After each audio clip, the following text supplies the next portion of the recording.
Welcome to the Dobsonian Power channel. Today we will be testing the DWARF 2 telescope, mini telescope. Let me check first the sound to see if everything is alright with the stream.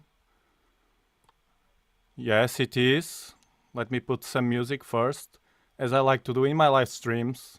This is a different live stream today. It's during the day. It's 4 p.m. here. And I'm being cautious because I'm with the DWARF telescope connected via Wi-Fi because I'm using it. It's something different. I'm using it on desktop. It's not supposed to be working on desktop, but I found a trick to do it. Probably you will not be using. You will be using always in a tablet or a smartphone device, but for you to know, for your information, you can use it on desktop. To use it, it's a bit weird. I connected through a tablet, just connect it normally, and then through BlueStacks, I open it here. You see, it's open here. But you have to connect to a tablet or any device for this to work. Then connect through Wi-Fi in your laptop. The thing is, I don't know if it will mess the connection, so keep me tracked about that. If you find weird things, we try to find a solution, but as far as I know, it's doing fine. So, DWARF Lab, I'm here today to answer some questions. The main one, is it worth it to buy it or not? I can give you a hint because I have the first opinion. Yes, if. Yes, if. And the if, it will depend on your expectations and purposes. We will look at it now in real time, first with the sun, and then the moon is rising in the horizon, so hopefully after the sun we will do a real capture of the moon and also a nature capture to test it in daylight. This will be focusing on beginners, like a noob like me. I'm not a beginner in telescopes, but I want to focus this approach to the beginners.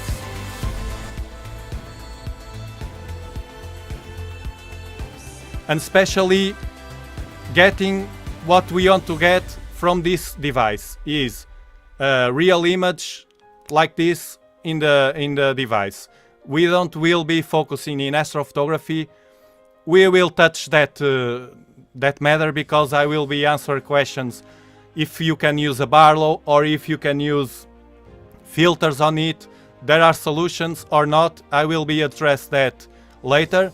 But thinking this, lower your expectations, astrophotographers, because this for astrophotography will be very limited. Because you know already with your setups, you have a level of pictures that you will not get from the DWARF. But, however, you can use it in camping or in a trip. Imagine that you go by plane and you don't want to take a small telescope with you, an expensive one, and you want just to grab it and go. I will show you the suitcase.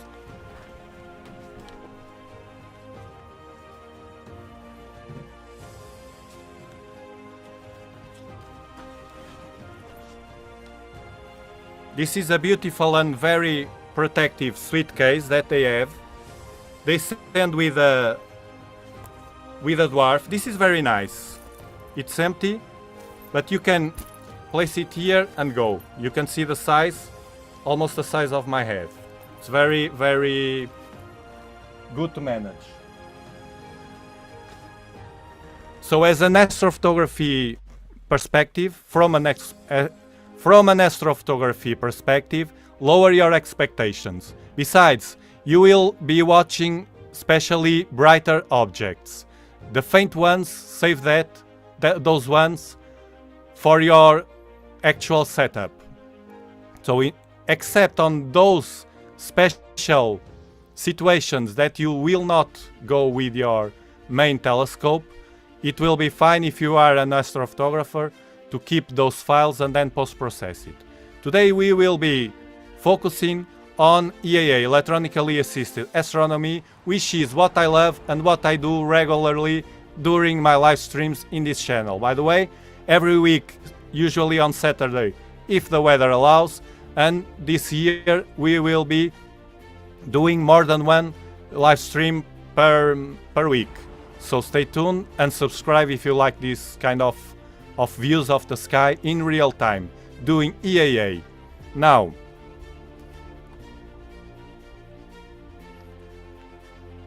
I have outside a null sky camera, my ZWO-24. I will connect it with SharpCap.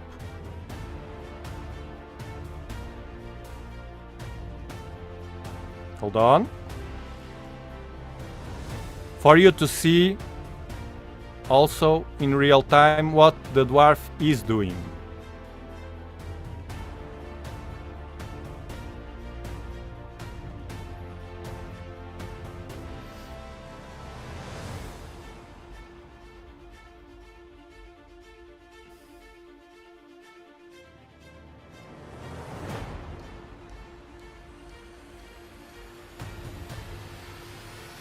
Me adjust the exposure. Okay, I will be placing now the DWARF that is connected in this table and point it to the sun. First, let me tell you my first impressions in the moment I received this telescope from DWARF Lab. I found this, I will not consider an issue because this will be addressed for future buyers. I found a bit cumbersome to update the firmware, and I explain you why. The first thing I did when it arrived was to connect it to charge it. I used a USB-C type cable that I have here in my house. It doesn't come with a telescope. I connected to a charger, my charger that I have in my house, and the first thing I did was to fully charge it. Then I inserted the SD card, a 64 gigabytes SD card that came with a telescope. I inserted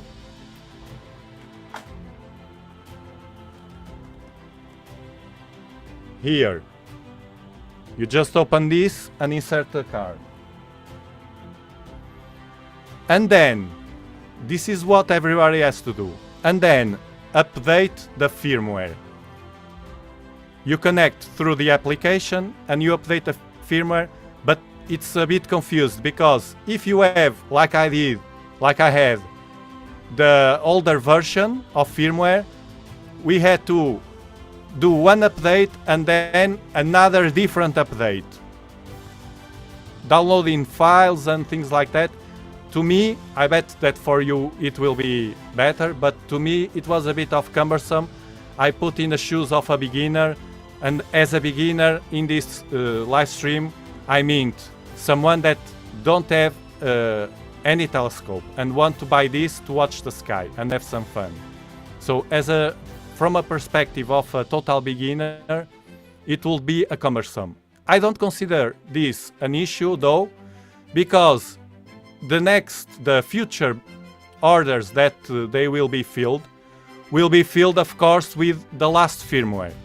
So it's very important to have a fluid firmware update, not trying to search the files, download to SD card or different options that they have, but they are all a bit weird from my perspective. So those three things, charge, fully charge, SD card, insert SD card, and update firmware, everybody needs to do. Let me just see who is here. Joe, hello. I won't expect too much. You bet it. It's not designed for planets. It's not. Compare with a Vespera and Aviscope and Stellina, they are not designed for planets. If you go online and search for pictures from Vespera and the other AI robots like this, they have no picture of planets, no nice picture of planets. So it's expected this one not to be good for planets. I think those efforts from DWARF Labs were better to center their energy in other stuff, because the competitors don't have that capability. It's a feature of this kind of telescopes. I did see it's capable of pretty good of shooting the sun. Yes, it is. We will be doing this right now. Hello, Marcin, Madzif. Let me see the audio. Is it lagging? No, I have good audio. It can lag a bit because I'm connected through Wi-Fi also with a telescope. This is a live stream, remember. Matt giving us some information. Remember, I'm a beta tester. I don't work for DWARF Labs. Okay, audio good. Good. Let's place a telescope and you will see over this table. I'm doing a beginner situation. So this telescope doesn't have a bubble level, so it should have. And I will be working, of course, with lack of accuracy on the leveling of the telescope, which is what most people will do. First, let me tell you, I will, of course, insert 2 sun filters. I use it like this, to keep it simple style. I use the telescope come with a mini microscope, and I use the box of the microscope to insert, to store the filter adapter. This is with a filter. This is the keep it simple style, not to have to take off the filters every time I have to store the telescope. And now they are ready to go. Because we usually will use for astro imaging this filter, which is the UHC. I will be doing at night also after the full moon. Now I will have to insert the 2 solar filters.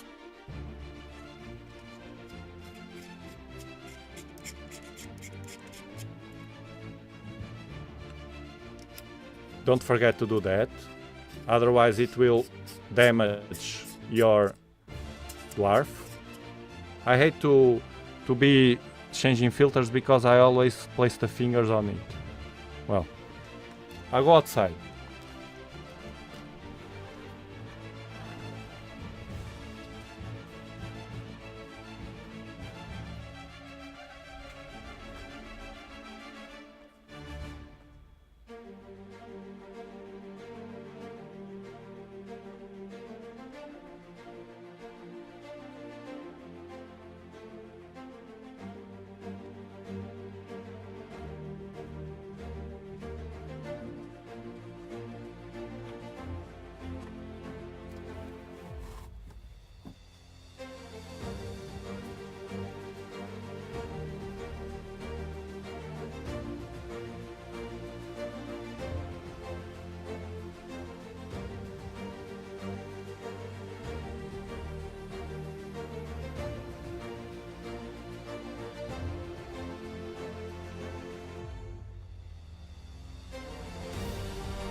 I always touch the filters. I touch both filters.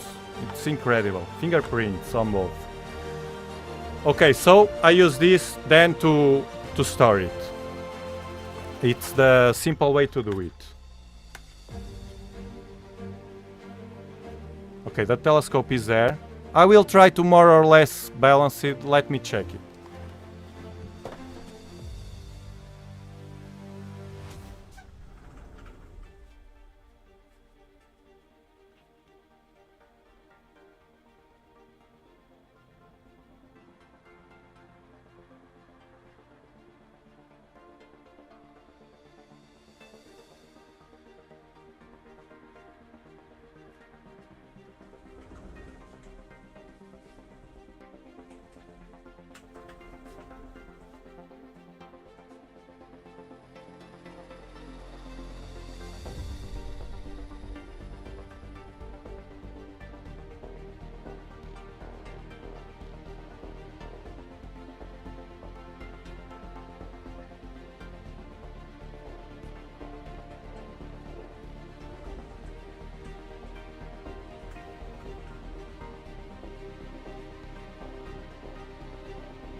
Now this is very important. I was moving the telescope to place it in the right way because of an issue that it has, which is it has only 340 degrees of movement around.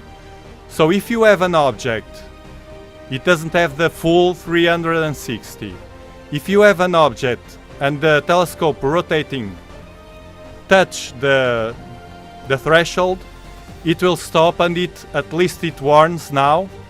It warns about the limit of the telescope rotation, and that it's a cumbersome. You have to go outside to grab the telescope and change a bit the position to allow it then calibrate again, to allow it to reach that object that you decide to point to. So what I do, and most of people don't have 360 degree, you will find a way to place the telescope in a way that that threshold will be in a side that you will not point to. So for instance, now the telescope will rotate in this direction, but if I want to rotate it to the left, it will stop. But I don't want to rotate to the left because I have the house here, okay? So one of the sides, it's a dead side to me, so you just have to place the telescope thinking in that. You get used to it because it's easy to place it. But take that in account. It's an issue, a strong one that I told them also, and I don't know if they will address that in the future or not. Remember that you should listen and watch every people that are working in the beta versions, that they are working as me in testing this telescope. Not only me, but the others, and get the whole point of this, because the opinions are different and things are different. There are more than 20 people testing this and giving inputs. I'm giving inputs 2 months ago. I start giving inputs about this telescope. There's not only 1 or 2 people doing this. This is a big group of people all over the world, Portuguese from Brazil and Spain, from everywhere, giving them information. They will watch this. If you have any doubt, put me in the comments, because they are a great team. That's the big advantage of this project. From my perspective, they have a great team working together, very dynamic, very young and dynamic people, doing all those efforts to put this in the right path for us to enjoy the sky with this telescope. Okay, so Watch every video that you can if you are thinking in buying it. If you have decided, you have the links below in the description to buy this telescope. And I will not do any tutorial because they have already a very good and powerful tutorial. I have the link also in the description. DWARF Lab in his channel, they made a tutorial which I follow it to install my DWARF. It's very easy. The only thing, it's too fast. You have to pause it to do the steps, all the steps. Okay? Now, let's point it to the sun. To point to the sun, it's very easy. Notice that I tested already once at night and once during the day. So I know that it works. Otherwise, I could not risk to do this. So we click here. And photo. It's on photo.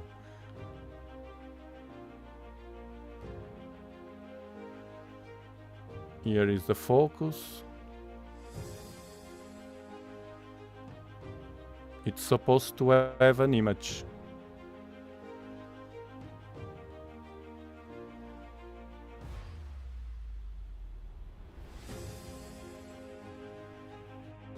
Let me check if it's pointing there. If it's moving. Yes, it's moving. I'm watching it moving.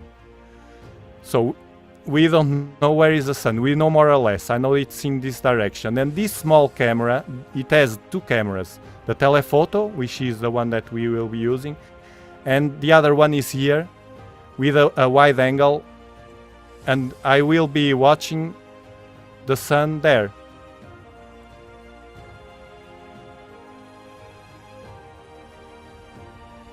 I'm not sure. It's there. You see, when I go to the right, it touches the threshold. Look. It's going to the right. It touched the threshold and it come back. You see that? Did you see? But as I placed it in a position that I will not be using, there's no problem. Now I can go to the left. This is very important. Otherwise, it's a cumbersome. You see the sun in the small... I will now maximize this one. You see the sun there? It's very easy. Sun. Now it's supposed to appear here. Where is it?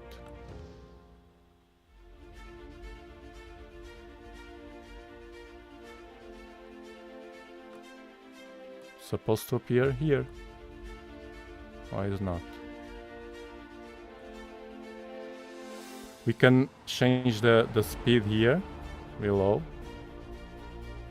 but it was supposed to... Let me see if it's covered or something.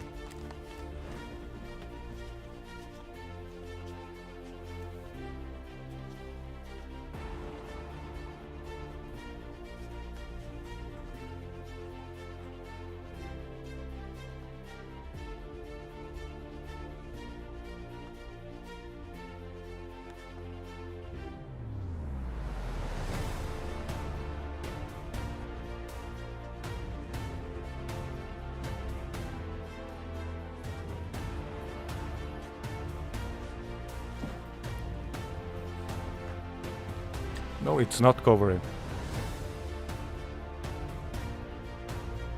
Left, right, should appear.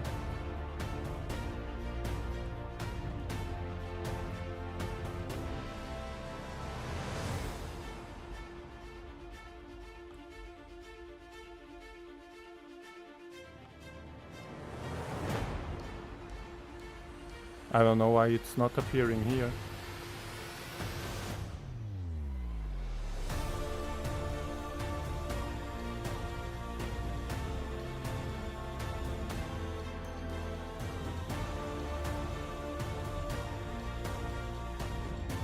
Why is that? Up.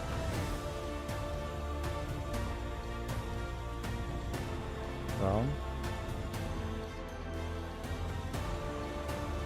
Maybe the exposure. Focus. No? Feature. Or maybe this software. If the problem is the software, I'm done. Because to show you some photo, video will be the software that will mess the live stream. I will have to connect the laptop, the tablet to the because it was supposed to be working.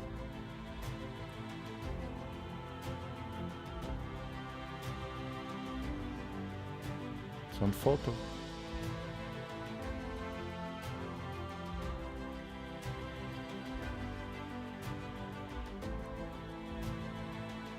This doesn't happen. That doesn't open.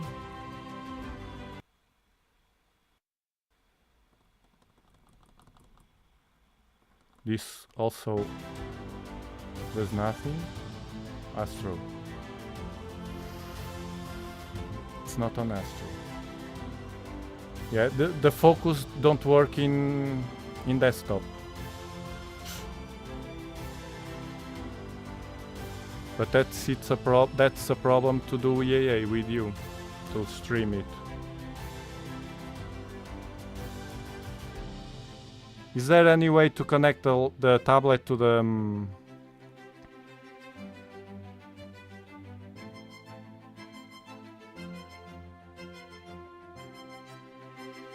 the wide angle zoom are not aligned. The zoom is a bit offset. Maybe. But it was supposed to...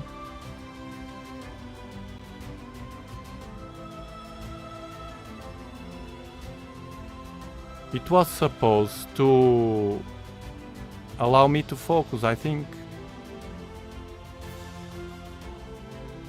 Could be that.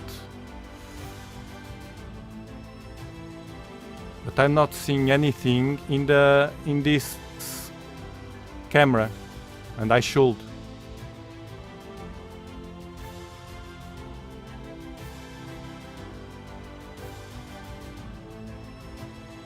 Let me do something. I will take off the filters quickly and point not to the sun, of course, to see if both cameras are working. Because on tablet and smartphone they work.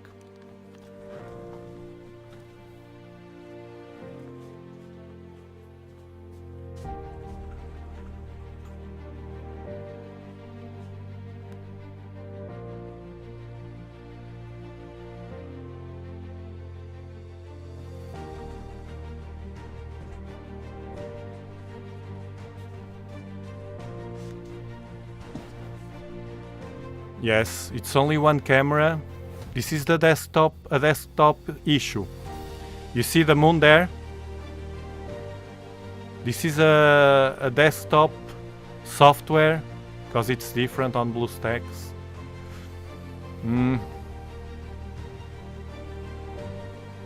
So the only way I can show you is connecting the tablet to the desktop. Is it possible? It's not the alignment. No cap. No cap.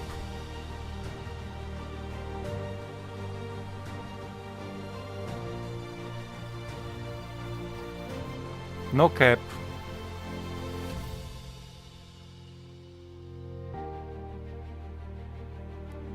Yes, Les. You have to play slow. You're a beginner. Don't expect too much in astrophotography. To bright objects it's okay. But not to faint objects. Hello? It's an emulator. Okay, is there a way to... Let me check on Google. Connect tablet to laptop. Okay, I will see if my Samsung tablet that is connected can do it, because this is the software on actually the first software that was released not even worked in BlueStacks. Yeah, this is a software. This camera is not working here. It's not showing. I will have to close this, and nothing I can do about it. It's a shame, because to do EAA sessions will be fine.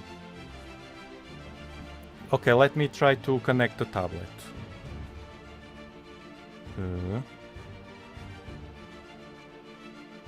Disconnect the Wi-Fi.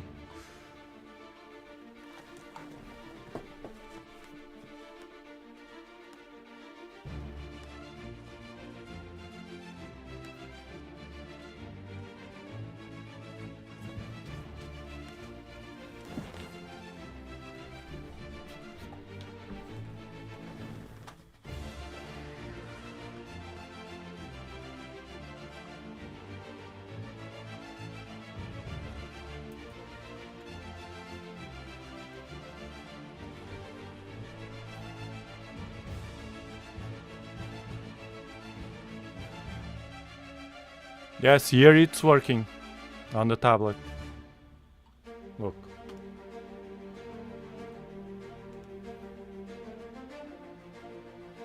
If I do focus,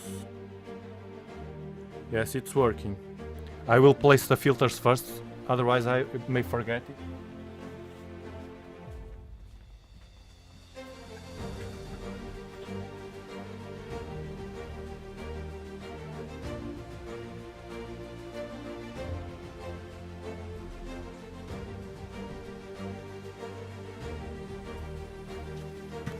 Then I will cut this from the live stream. Let's see if I can. I never did this, but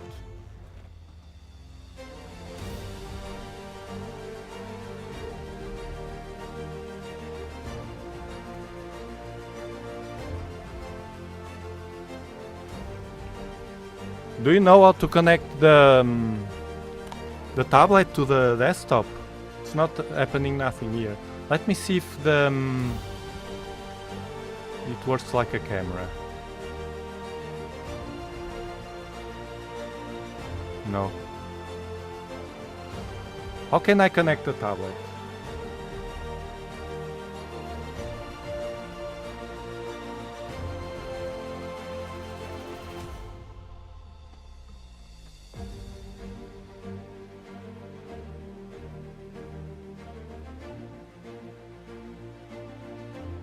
Smart view.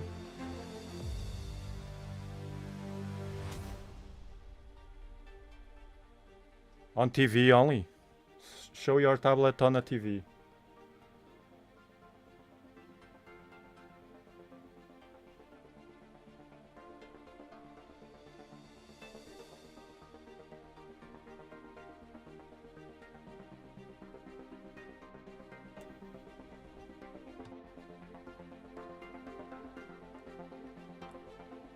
Bluetooth.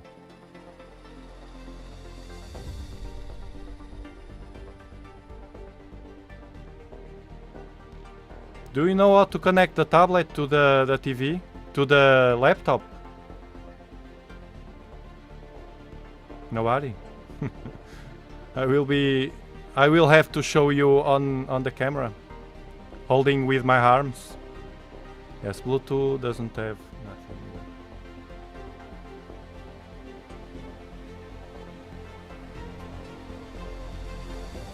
Wi-Fi also, because it's connected. Nobody here knows how to connect a tablet, a Samsung tablet, to the desktop. Let me see Google. Connect tablet to laptop.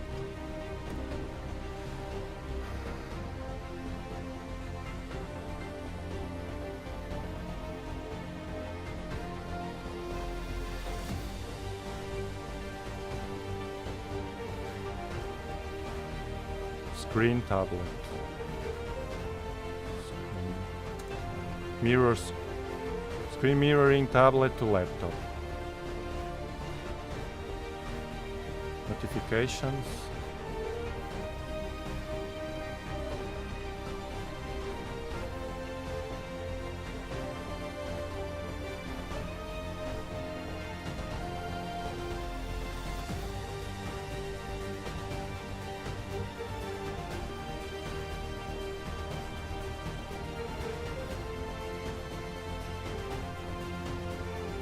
Cast or screen sharing.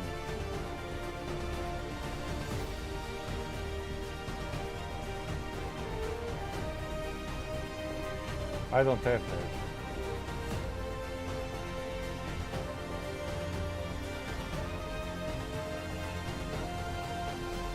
I don't have screen sharing.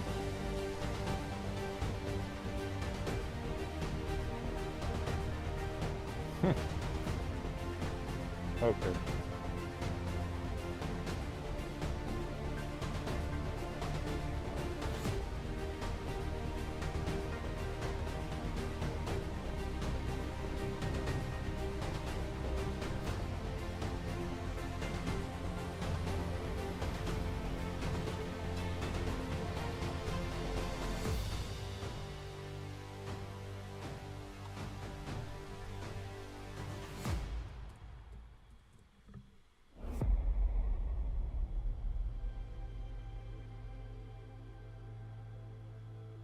I can't project it wirelessly.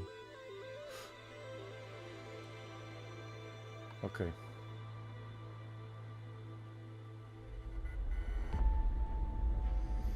Let's do it the old way. It's a shame because I wanted to live stream.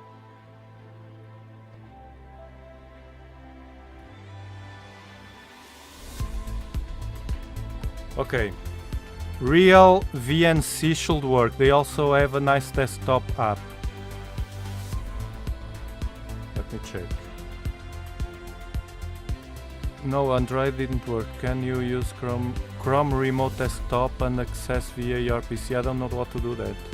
VNC, okay, Real VNC.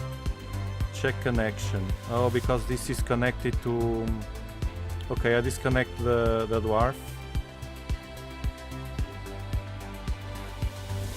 I will disconnect the DWARF first. Incredible. I tested, but I didn't test this feature. Let me check. Real... It's called VNC Server App. But in desktop or Android? Create an account. I think I will use it like this and that's it. VNC server. QR code from PC. Let me see the Google Store. VNC. Viewer. Remote desktop. Install. I trust you, huh? I'm installing Real VNC. If this works, it will be very good to do live streams with this. Some live streams with this. Open. Download VNC Connect to your computers to ensure seamless, secure remote access.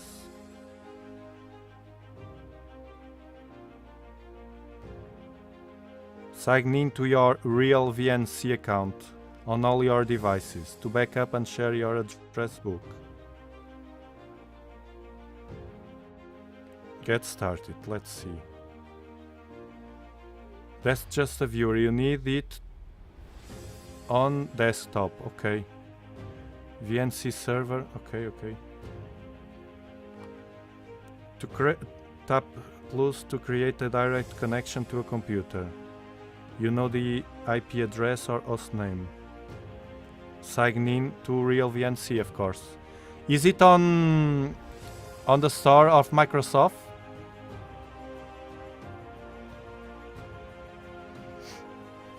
Microsoft. Or is it on the website? Real VNC. Let's check Microsoft first. No. VNC Pro. Okay, I will search Google. What a mess. See, desktop.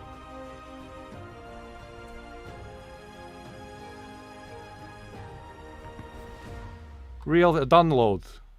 VNC viewer or server?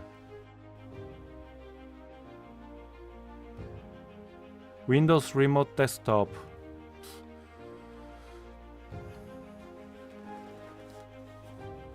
Trial.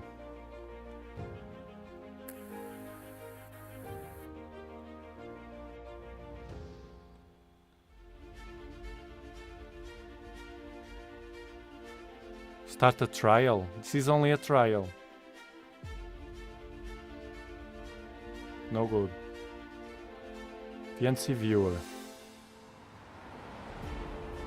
I will download and we'll see.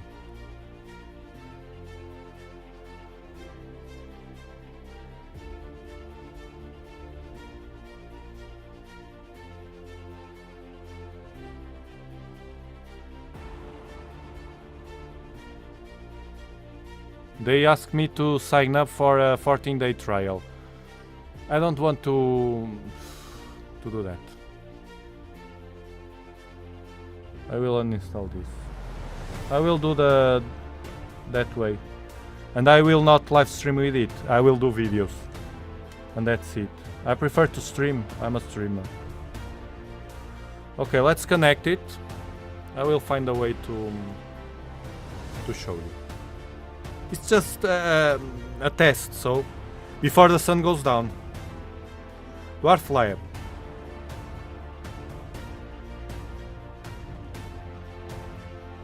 Let me test how I will do it. Okay. Connection. Click here and it's connecting. This is very easy. This will not be a problem. Connect. This part is very easy for beginners. Okay, it's right on the... now.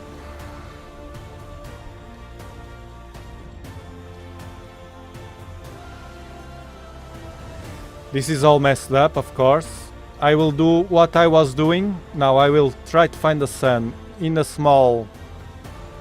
here is the sun. You saw? You saw the sun? But it's not aligned. In fact, it's not aligned. It's not aligned with the... They have a tutorial to do the alignment, but I don't know very well. Okay, focus. Autofocus. Bam, the sun. Now, we go to the settings here, to the left. And click on exposure and lower it. It's on auto. We have to lower it. You see? I'm lowering it. This is a mess to work like this. But fortunately I have pictures from yesterday. The same situation. IR cut filter. Okay. You see the sun there? So I will take a snapshot. It's just take a snapshot. And I will show you yesterday's snapshot for you to see. This is the sun. Let me show you like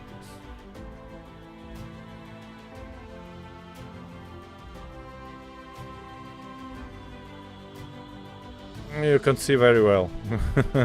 I will show you the picture, it's better. The picture is fine, we can see the sunspots. Even with fog in the air, in the lower altitude, then the sun is almost down. So I will show you the pictures I took yesterday. You just click on the...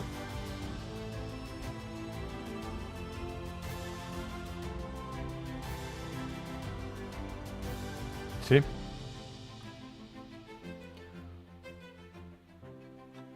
So this is exactly the same as I did yesterday. I lowered the exposure and then I took some pictures. This one has here something, I don't know what is it, but this one doesn't. Some weird stuff here, but not in the sun. You see the sunspots? This is what any beginner, any noob like me in this device, of course, can expect by taking a picture of it of the sun. And it's very easy, as you could see. Another one. Then you can take many pictures, and if you like astrophotography, you can stack them. And this is the moon. Now let's try the moon. You see pictures of the moon. Let's try it in real time.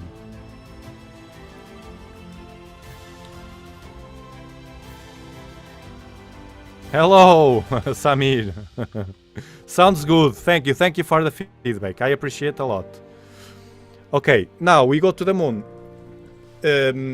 Notice that to the sun we don't use any go-to feature. We just use the other camera, and it's very easy. You point more or less there, and it's easy.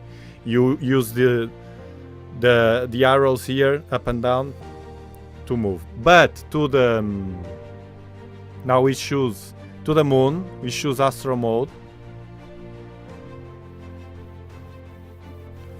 This is a very nice device. Hold on.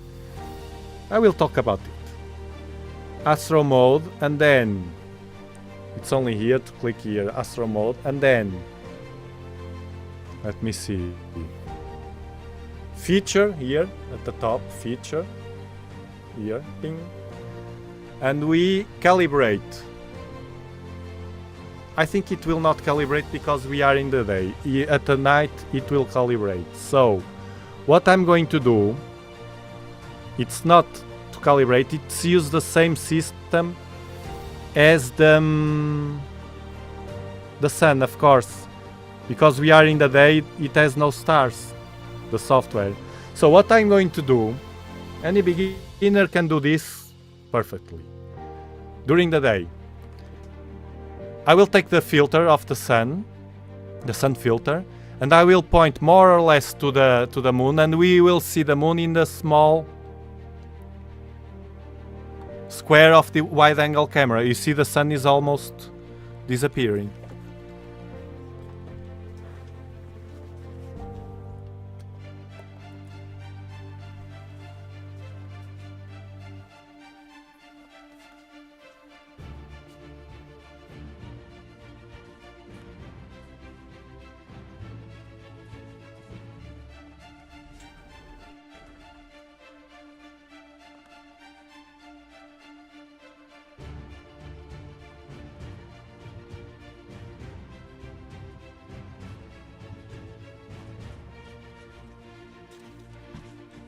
I will take off the sun filters, which is easy. Hopefully I will not mess with them. And then insert the UHC filter. This has here written, this is the outside. It has written telephoto and wide angle. We insert the filter on the telephoto. This is for the noobs. First time use, it's very easy to use. So one advantage already we can see, it's the sun. I watch the sun through my Dobsonian, 8-inch Dobsonian, but I had to make a filter, which I have a very nice video about it. Very good filter. We will do that, we will do live streams about that. To watch better than this, and then we can stack if we want also. So the filter is here, you see. The other one, it's empty.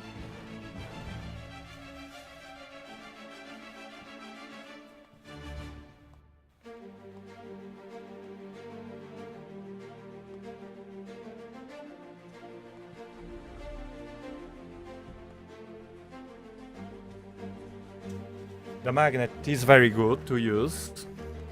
And the other two filters, I place them in the box.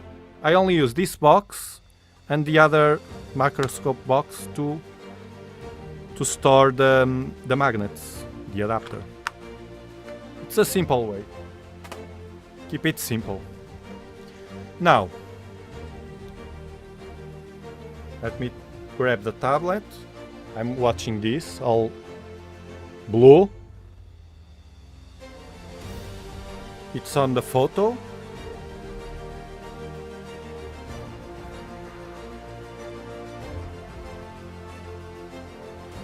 I will have to see first where is the moon.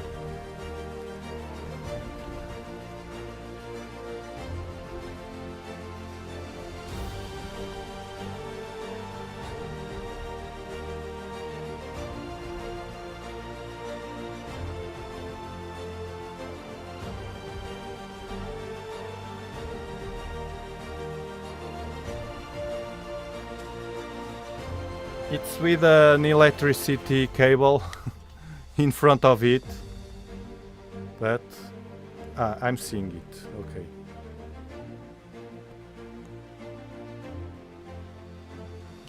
One thing, if I touch here, I touch it inadvertently. If you touch here, this is the wide angle, and here it's blue but you see white. It's the telephoto. If you touch here, I think it's like this. I touch, you see, it changes. Look, twice. I touch twice. It changed the cameras. This is for daylight. Hold on.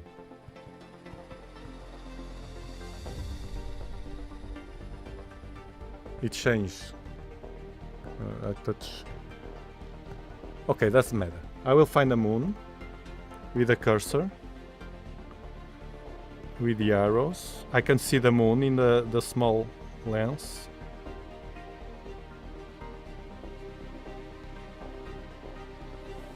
It's all out of focus. Now I click here on out of focus. This is the nature. Yes, the wide angle lens, they have a way that I didn't find yet to adjust, to align the lens with the telescope. You see, it's not aligned. So the moon will be near this cable.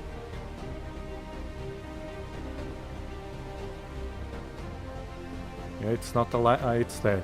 It's important to align, otherwise during the day it's difficult. Now the moon, the cable, it's over the moon.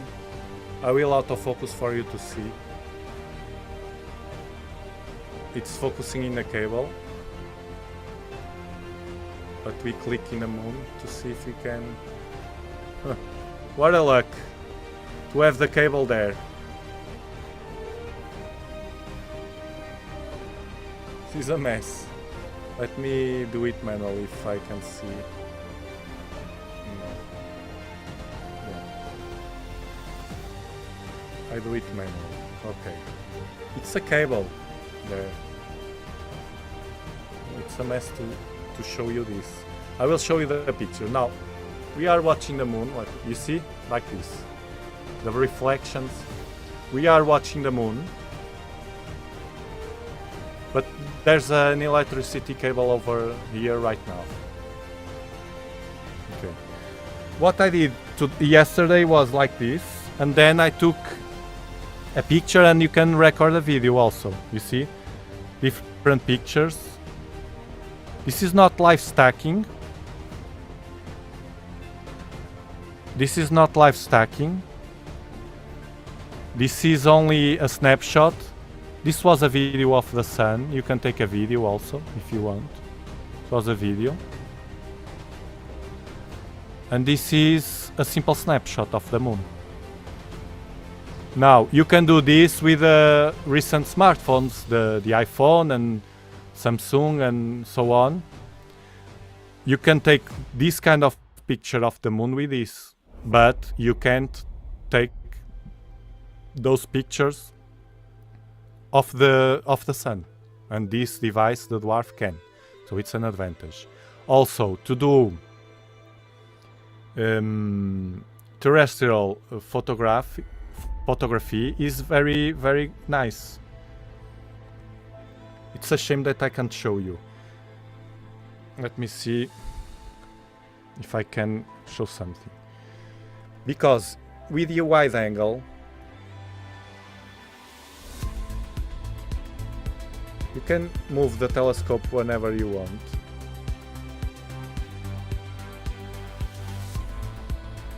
And then you click on autofocus for birds and things like that. One funny thing that I saw is that I have the ocean there, and I don't know if is there any boat. I have to learn how to align this, both cameras. This is nice to imagine that you are on camping. You can do also, although the smartphone has nice features, this allows you to do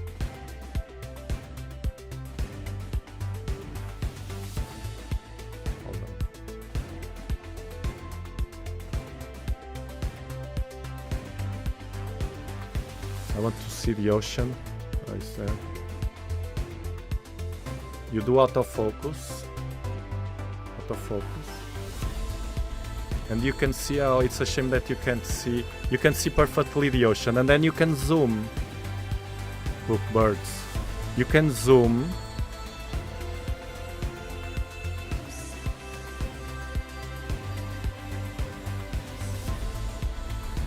This live stream I will have to cut it almost all, because this is a shame. You see, this is far away. This is about 5 kilometers, the sea. You do the autofocus, and then you can use both cameras to take pictures. This is not for terrestrial use also. To the sun and to the moon. This is daylight, so we cover it and he passed the test. The issues that I'm having, it's because of it's a live stream and the software didn't work on desktop, and it's not supposed to have a desktop software. Andrew, let me see what your thoughts, and then I will tell you mine. They seem a very responsive company updating the software. Can't wait for mine to arrive, ready for my summer camping trips. That's it. Set it up and sit in the warm operating it.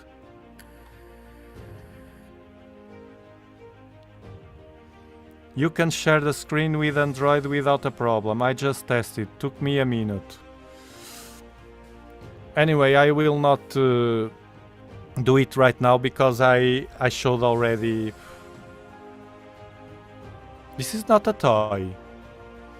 It's a mistake to think this is a toy. This is not a toy. This is a telescope, a powerful telescope, ready to go, that you can take anywhere. For, of course, you have to pay money for things. But I tell you, if you want a telescope, a professional telescope, in a professional line, you have this one here. This costs the same, but you have to have a camera. And a good camera like mine, it's $1,000 now, the 294. This is the perfect setup for a telescope for beginners, in my opinion. This one, the Virtuoso, 6-inch, Dobsonian. It has a go-to, everything. This dwarf telescope is a different tool. This is, for me, if I want to go to a place that I will not go with, even with this small telescope, because it's small but it's huge comparing to this one. I take this pocket telescope and I can watch anything.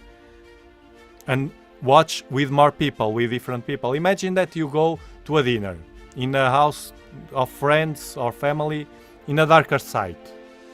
But you, because you are with a car full of things or something, or an holiday or a weekend, and you just have space to that tiny telescope. You grab that telescope, you go. Now, you will not see nothing like with this 6-inch. That's the reality. This 6-inch, you can see everything. You place a ZWO camera on it, you can see everything. You see on during my live streams, great and beautiful objects. This smart tiny telescope, the DWARF, it's only for bright objects, in my opinion, and around the galaxy, and that's what you see in YouTube. The Crab Nebula, you can see it, but it's very tiny. The Orion Nebula, it's a bright object. It's not good for planets as long as the others from the competitors are not also. So it's this kind of telescope, it will never be for now good for planets. And the moon and the sun, which is fair enough to watch with children, in the camping. It's for a different situation. To do astrophotography, I don't know if you like to do that, the astrophotographers.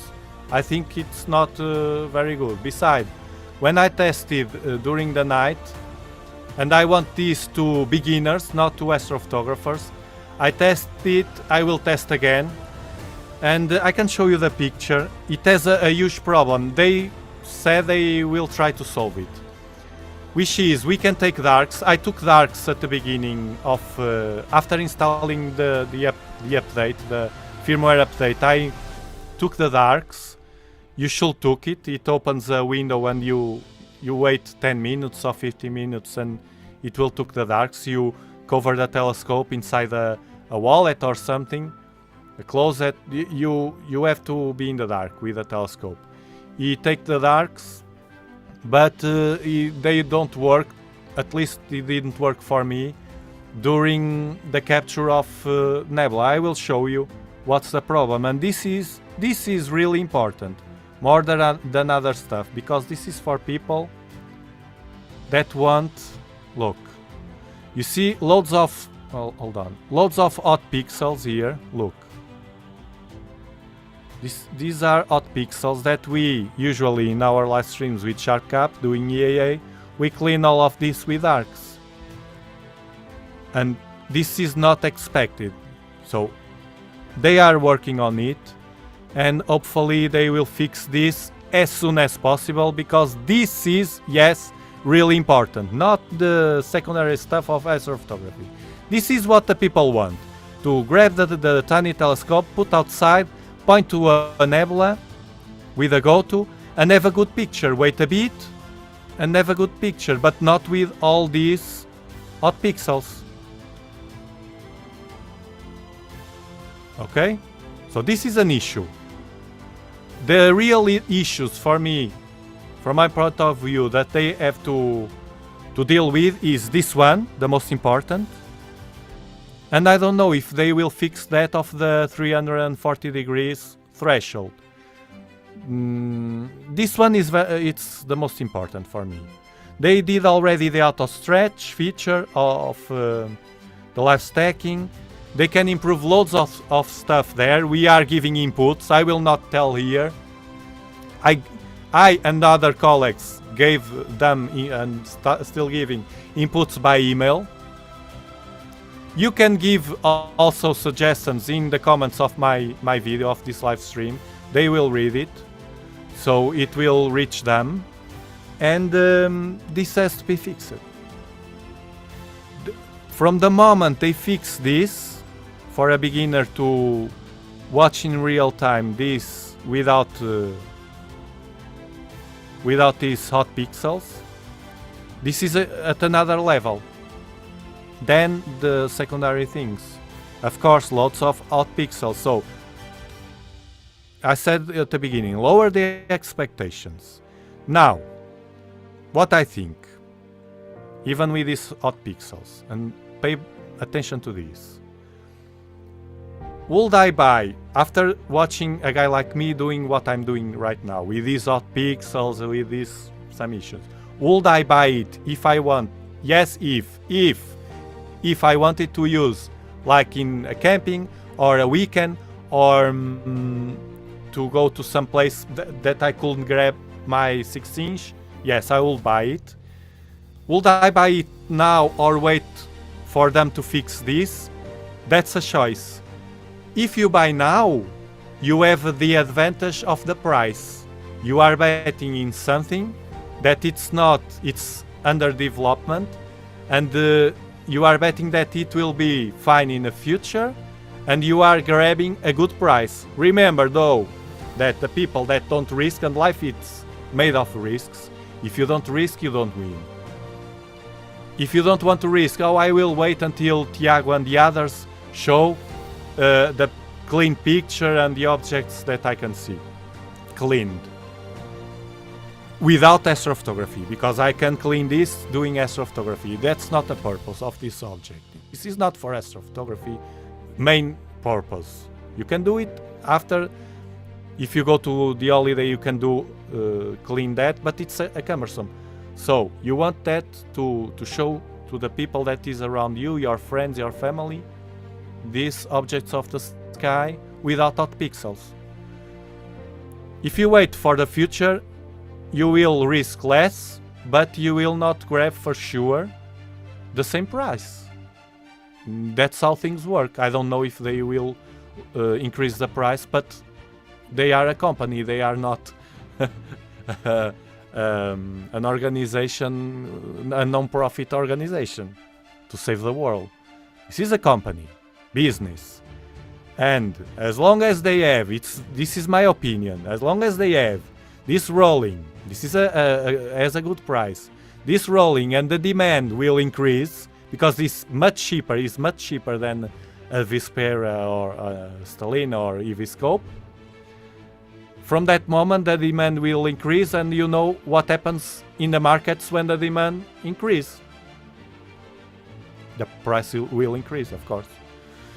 So buying now, I'm betting I'm risking that, but knowing that when they upgrade the firmware, I will just have to update it in my device, the cheaper one that I bought a while ago, and I upgrade the firmware, and I will have the same as the others but paying less, because I made an investment bet on this company. From the human point of view of the people that works in the company, I like them, their work. I watch everything about this telescope and everything that is available about their work, and I talk regularly, about 3 months ago, regularly with them. And they are very responsive. They always answer my emails, even being in the different time zone, this doesn't matter. And they are very kind, and they are proactive. Everything that the inputs the people, more than 20 people, is giving to them, they are working on them. Now, can you use a Barlow? No. You can't use a Barlow. I tested it yesterday with a Barlow, and it doesn't work. Also, they told me that they have no plans to do something in that matter. So a Barlow, if you have a Barlow, a shorty Barlow that you can unscrew to the 1¼ inch thread, it will not work. Forget it. Don't buy a Barlow to this telescope. Now, can you use a 2-inch filter? Imagine I have loads of filters that I want to use with this telescope. The Barlow Neodymium, you may have the L Extreme or Optolong L Pro, and different filters that you want to use, but they are 2-inch like mine. Yes, you can. I have the links at the description. It's a solution that they don't have a single solution. It's a solution that I found on Cloudy Nights forum. Credits to them. I don't remember the username of but you go there to the EAA Electronically Assisted Astronomy forum in Cloudy Nights, and you search DWARF Lab, and you will see a thread, and they have there one of them. They are guys that know a lot of Vespera and EAA, like me, because I do EAA like they do, and one found a solution, and it was the best solution I saw in the internet, which is to buy. I have the links at the description. I will show you here. Hold on. I have them here. You have to buy this 1¼ to 49 millimeters step-up ring filter telescope stepping adapter. It's a step-up ring. So 1.25 to 49. You have the links at the description. In this live stream description. What this will do is to screw to the filter thread of the adapter the telescope has. Okay, and then it will provide a 49 thread here, which is not for us. We want 48, so we screw here this. Be aware that I bought them. 49 to 48 step down ring. So this is a step down, not a step up. This will screw to the 49 thread of the other adapter and will provide a 48, which is the thread we want and we have in a 2-inch filter. This was a very wise solution that user in Cloudy Nights EAA forum found. I bought them straight away.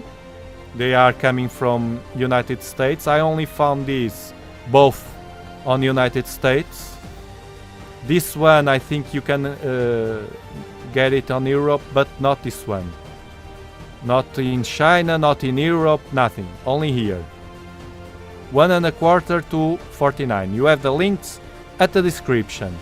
Be aware, if you are waiting for your DWARF telescope or you are thinking in buying it, buy straight away these rings, because the ones that I bought this one and another one. Another one that I bought is already out of stock. So, as I can see that many people are buying this telescope, this tiny telescope, most of them will want, or many of them that have already 2-inch filters will want to buy this. So be fast, don't wait. If you have already the telescope, or if you're going to buy it or are waiting for it, buy them. Buy them, because they will be out of stock for sure. It's usually. I think I paid £380 for mine. Should arrive February. Yes, it's a lot of money, but I want something easy, quick and to use with my children. I don't think it's a lot of money. I disagree. For this kind of... I mean, you buy a Nintendo Switch, $300. You buy a PlayStation. Those are things to have fun with. This telescope is to have fun with and to grab and go. A different way to have fun. To have fun watching the sky. Now we have to lower the expectations. You will not see here. You can see the ring nebula probably. But you will not see here small and faint nebulae that we see and watch regularly with this 6-inch Dobsonian. But this with the camera, it's about $1,800. And it's not expensive from my point of view, because comparing with the other stuff that people use to watch the sky and take pictures with, it's much less expensive and much simpler to use. And you also, in this DWARF, you pay for the simplicity. I will show you the simplicity when you're done. Look now. Hold on. Look now. Imagine you're done with a session, or someone call you, come on, let's go to dinner. And you, okay, I'm going in a minute.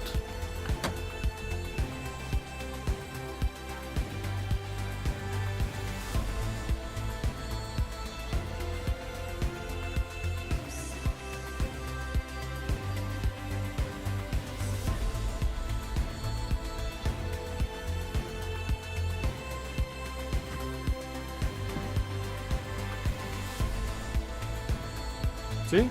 Just do this.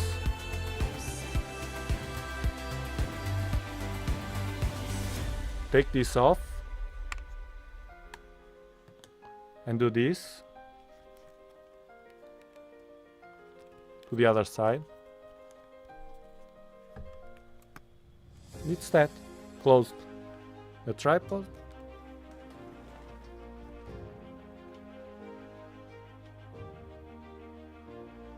And you disconnect it. 2 seconds in the power button. 2 seconds pressing. 1, 2, and it's red. And now I will charge it. It has battery for a few hours. I think the first time it was working about, I don't know, 5 hours maybe. It's enough for 1 night. And you can charge it. Or you can use a power bank to charge it if you are on camping. Dobsonian Power. Yes, this is the website of the live streams of the Dobsonian Power.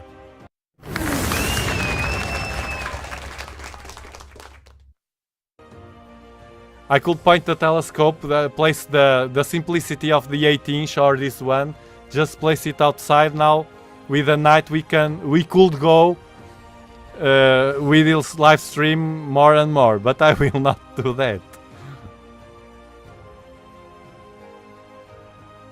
I agree, Tiago. For how easy it seems on video, it seems worth it. But like Mazif said, I think a small price increase for the Virtuoso is worth it.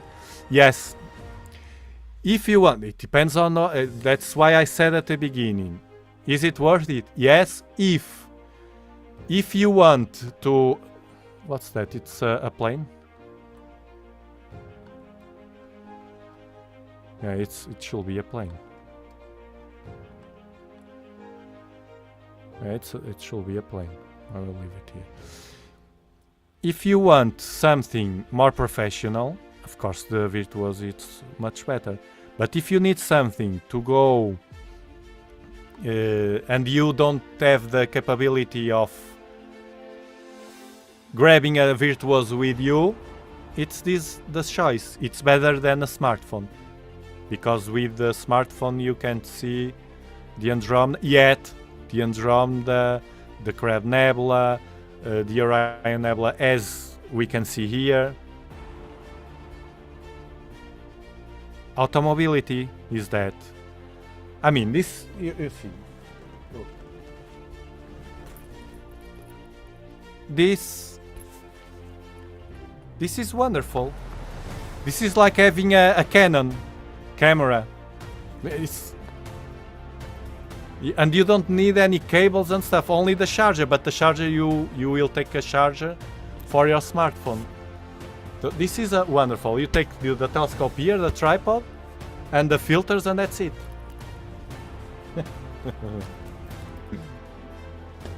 That's the mobility. So the if I don't know. I told them about those adapters. Because I wanted to know if they have on China something or... But they are aware of it. They are aware of everything.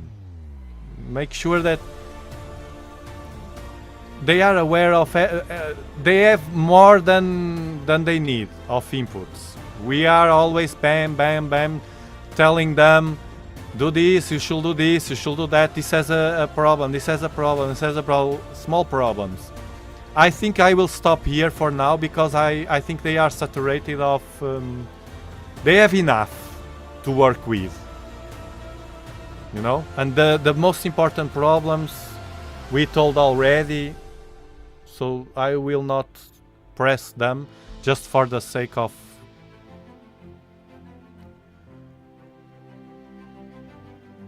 Yes, they need a software, but they are doing that. And it's visible.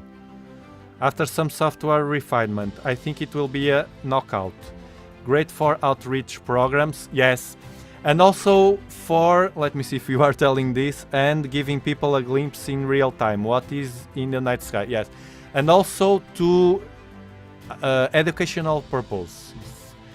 I can imagine my kids, even during the day, because you will not watch the sky at the school, with small children at 1 o'clock in the morning. So, or at night, they are sleeping. But if you have something like this in a school, you can show, at least get them in touch while they are super young with astronomy. Not your kids and mine, because yours and mine have that feeling already because we are in astronomy. But most people are not. And if they have that one, it's super inexpensive. In every school should have in the world, every school in the world should have a device like this. That's it. That is caring about the future of the children also. More than other stuff, sometimes. So I imagine my kids in the school today, in science classroom. Today we will be watching the sun and learn things about the sun. And the moon is up because it's a full moon. And they explain things about the moon, and they point the telescope, and they allow them, the children, to point the telescope, which is even better. Then, if some of those children have parents like we are, that are in astronomy, they have more willing, and it's more likely that they want to watch with us in a telescope. Because I tell you the truth, I have two small children, 10 years old and 13 years old, and I don't force them, but sometimes, once in a while, they come to watch, but they can't stand here with me. It doesn't matter if it's CAA or visual. They like more visual. They can't stand here more than 5 minutes. They start getting, I don't know, children. So every school in the world should have this. They do have an accessory kit. I bought the version with this, currently called Christmas Edition. Have a look at their website. Let's see. By the way, I will place here, of course.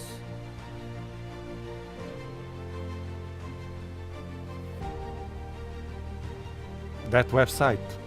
It's at the description, but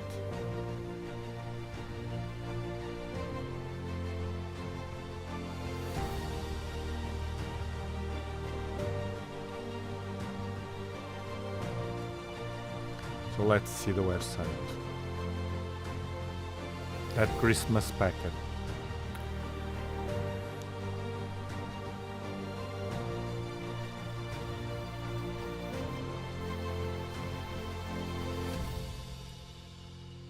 Oops.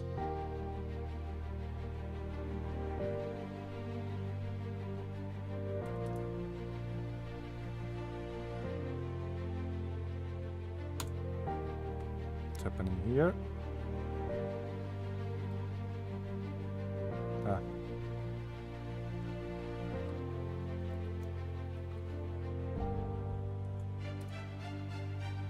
Okay, it's working. Where is the Christmas? Well, Christmas, it's passed already. Where is the Christmas stuff?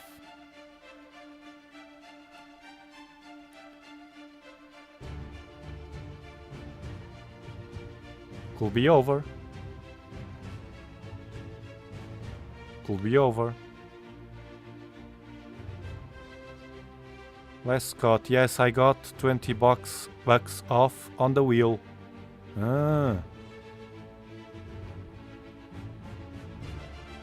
Think it's for people who does it like an occasional hobby, yes, or to integrate the scope set of people like us. Yes, and look, I was at the bed yesterday testing it. Yesterday, I lay down on the bed. You can lay down on the sofa. It's very comfortable. It's different.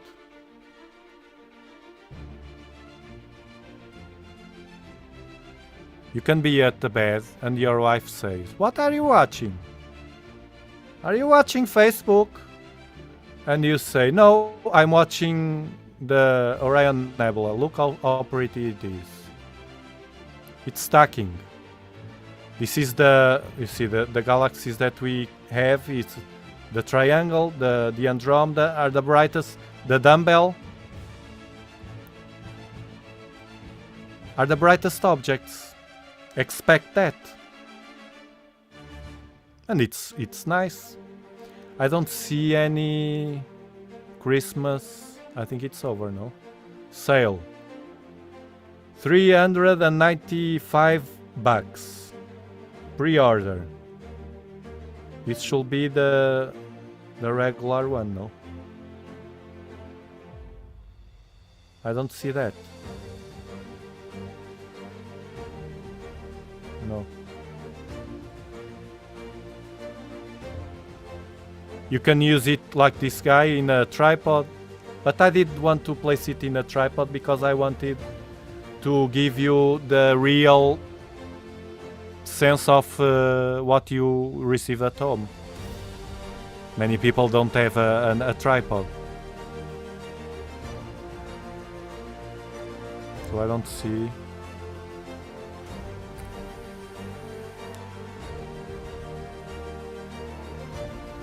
Why not buy a camera instead? Because for a camera to work well, if you like a camera, but you can't do some stuff with the camera, like the sun, for instance. Some stuff you can't do. You have to track the camera. You don't have tracking. You have to buy something to track. That I thought in all those things, and there's no way. This is for a different purpose. In terms of price, you can't get for this purpose. You can't get better. It's my opinion. Now they have much work to do here.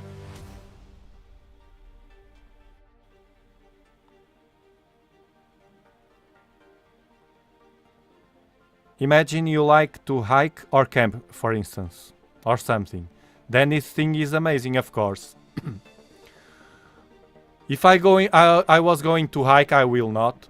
But if I was going to hike, can you see me with this thing, even this small telescope, the 6-inch compact, at my back? Oh wait. But if I'm going to, imagine, to a holiday, imagine I go to Greece. I'm in Europe. By the way, we are here. Planet Earth. Continent Europe. Country Portugal. Region Algarve.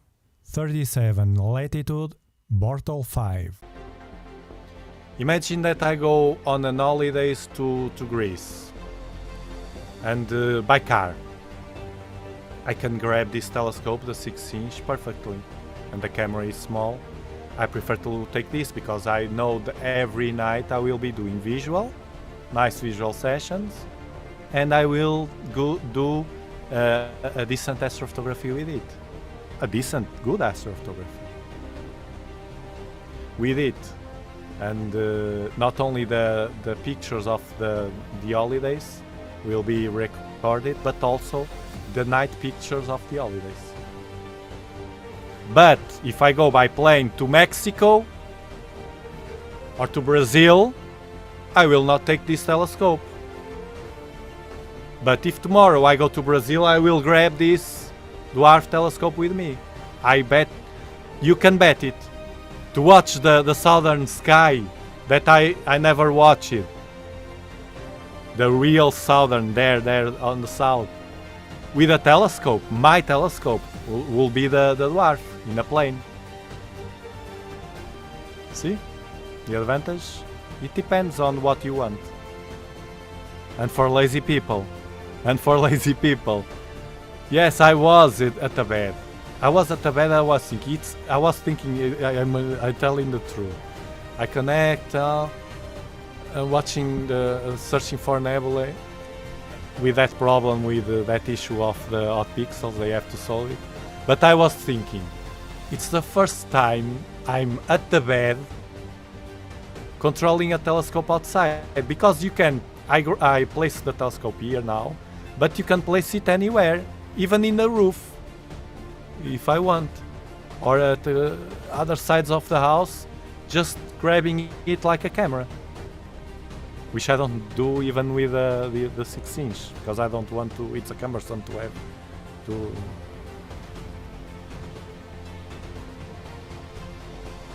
Yes, Mazif, for sure. For you, it's a virtuoso. It's a virtuoso for you. This is a different.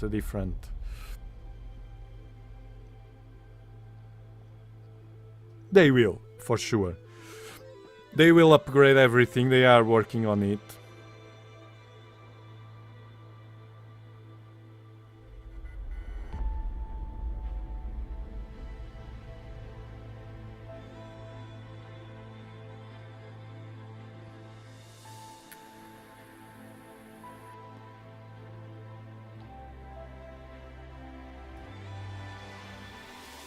I agree with you. For people like us, I tell you always the truth. For people like, only if but I will not go to Brazil and so on. But if I'm planning to go, imagine that they didn't send me the telescope. If I was planning to go by plane anywhere on holidays, I will buy this for that purpose. Or for certain situations on camping, but I don't do camping. See the thing, it's different.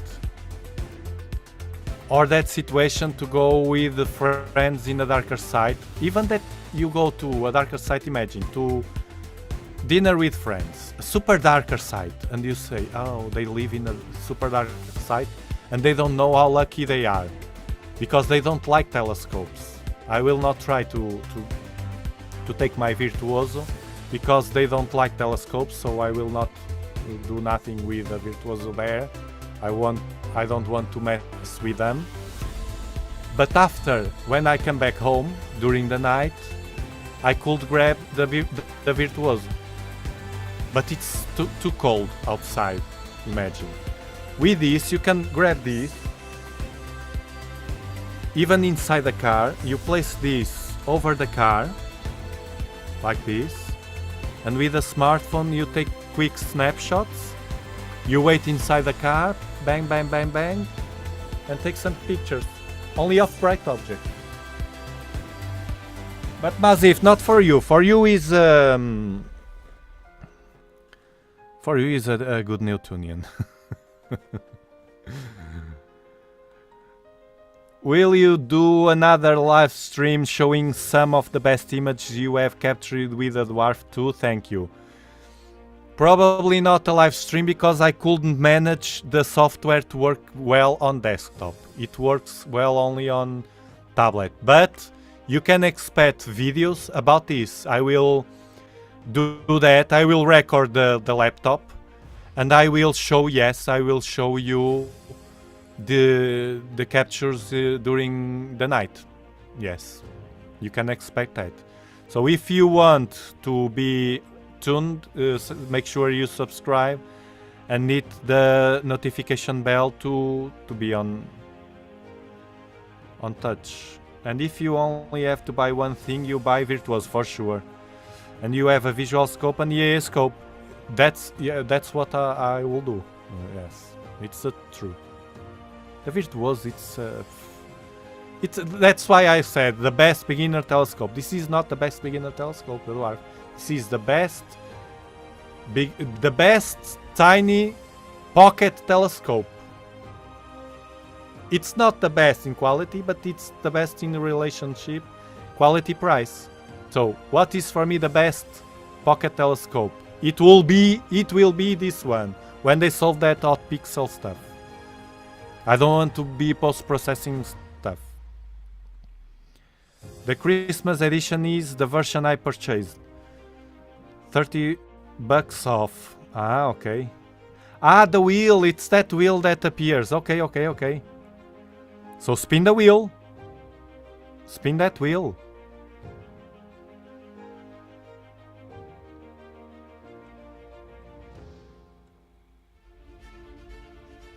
That's it. That's the advantage.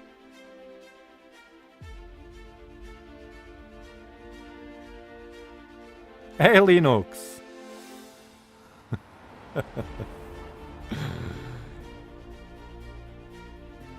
Hope you're having a great time in your lunch. Ah, okay. Let me see.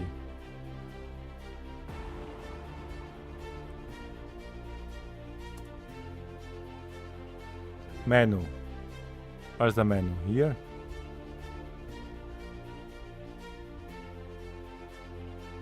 No, but I saw the wheel.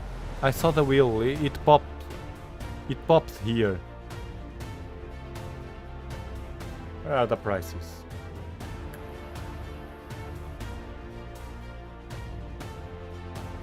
I saw that wheel popping.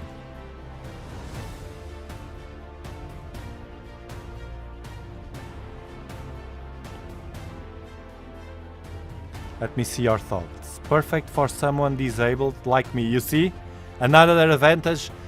We, and my fault also, we always forget the disabled people in everything you see in the world. Now it's better, a bit better, with animals and with also disabled people. They think more in certain situations.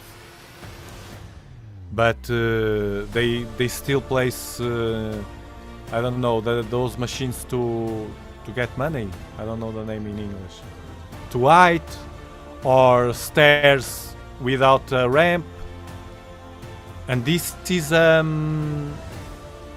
for someone without mobility, not only disabled, without mobility, and old people, very old. If I get there, I will not grab my 12-inch Dobsonian. No way. Well, I tell my children there, then they will be adults, and I say, place me the Dobsonian. Please. I watch you, you learn the sky with me, so now it's time for you to help. And expensive, of course, because with a telescope you have to buy the camera also. But it's limited, of course, it's limited like the other devices like this.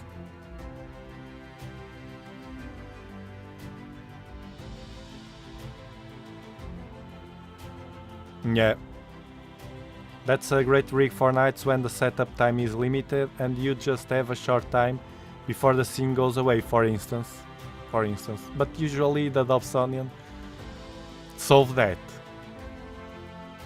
You see how fast I place the Dobsonians in the live streams. Hey Jalaman. I scrolled. Don't worry, I'm not here to sell them. $485 for the deluxe. Okay, $500. If you add you have to buy the adapters if you have 2-inch filters. Most of us have. Well, a beginner no, don't have.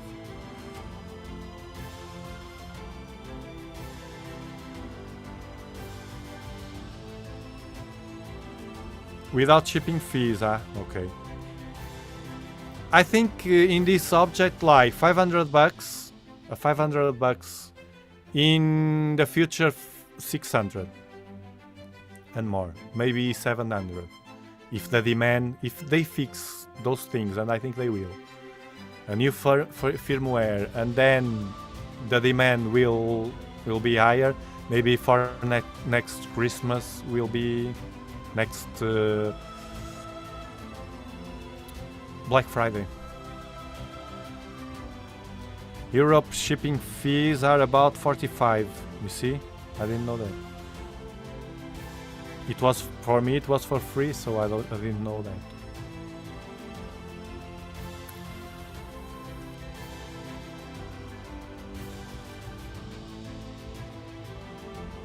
You see, he needs help. That's a very important characteristic and advantage that you send.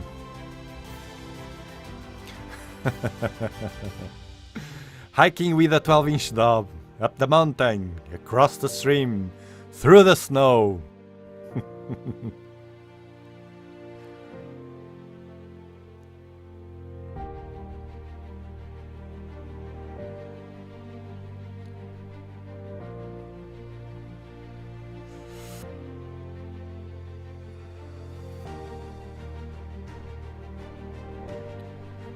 Well, if I go to Southern Telescope, we'll rent a telescope there, probably. Probably. I don't know very much about renting, but I know they rent. It depends on the place, but it's a cumbersome also. And it's different. It's your telescope and their telescope. For instance, I don't like the remote. You can accede to telescopes all over the world remotely. I don't like that. I don't know. We lose the feeling of having something and preparing something. I don't like remote telescopes.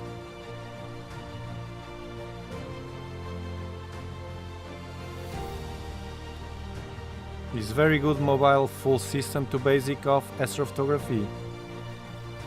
Although they have to put an effort because smartphones in the future. I can see doing EAA here with you with a smartphone. In the future. Not now.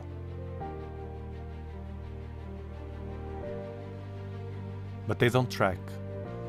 While the DWARF has a tracking system.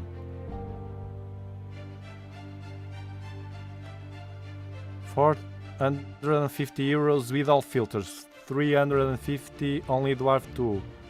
So should I order with filters? You will need they come with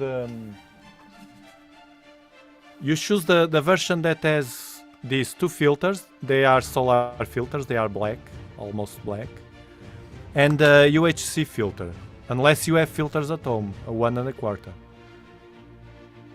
If you have 2-inch filters at home, you only need you will need always 2 filters of solar, because solar works with 2 filters, and 1 1/4 UHC.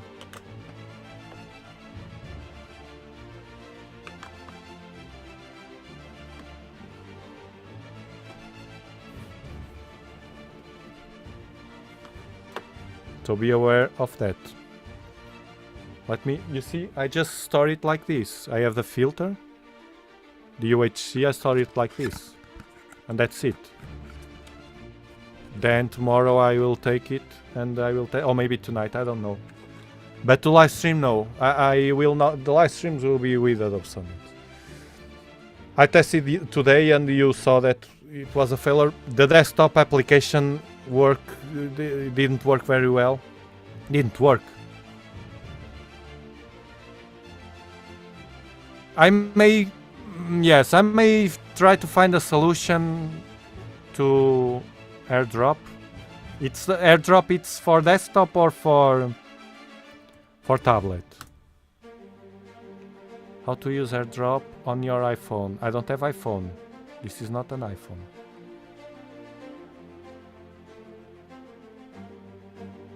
This is for Apple devices. Android does not support the AirDrop feature, so forget it.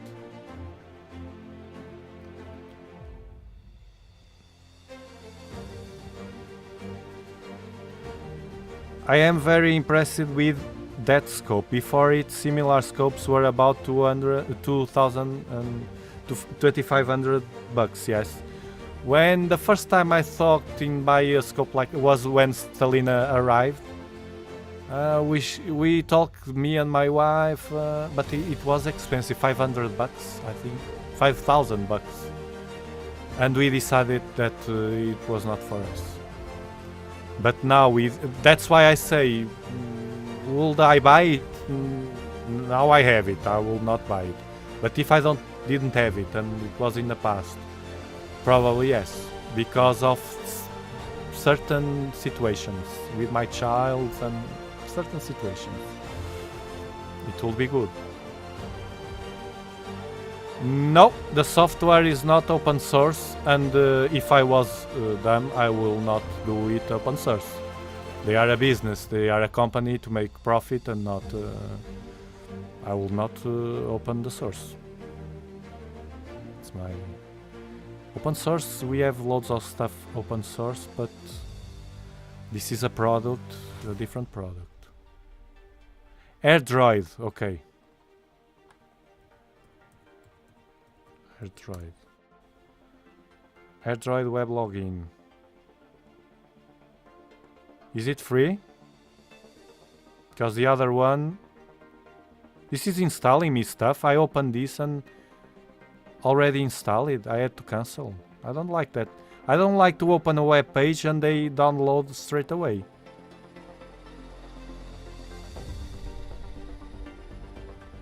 I don't like that. It's an intrusion in my privacy to install like that. I don't know. I don't know if I will be doing live streams with it. I'll keep doing with the Dobsonians. It's better to watch what with it. If I go to small objects, they are very tiny. To watch Andromeda, the Triangulum, the M42, and then I will be limited. While with the Dobsonian I can do loads of stuff. These odd pixels are usually matrix defects that are just hidden away with software. I don't know. I addressed this to them. I think it's the most important thing they have to solve. This is to grab a noob, somebody without any knowledge about telescopes and astronomy, to grab this, place outside. That is easy to connect and ready to go, but then to have a picture without odd pixels. They said to me that they are working on that.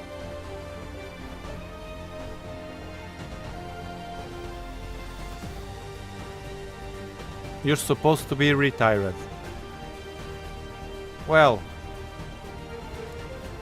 thinking retirement like I don't work for anybody anymore. So I am retired. I work for myself. At the end it's not working. It's like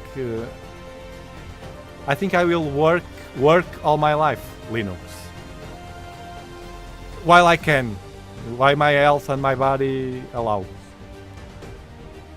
This is work, what I'm doing today, it's work, but I enjoy. Old people.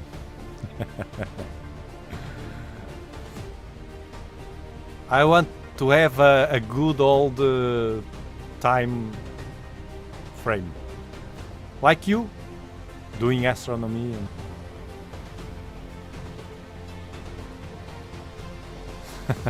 you are starting. I have it's day here yet. I actually turned my Dob onto the Whirlpool Galaxy. You can see already the Whirlpool. Sharpcap is open.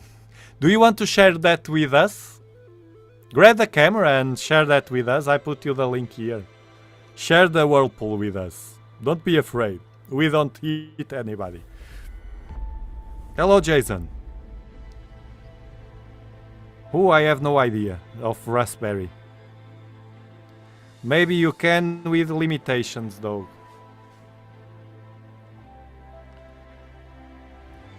Hi Tiago, great seeing you on while I work and have coffee. That's a nice work that you have. I saw your email. I will answer later. Keep sending me pictures of any telescope that you have to my email dobsonianpower@gmail.com to participate in our live streams in the community pictures. I will place here what you have to do.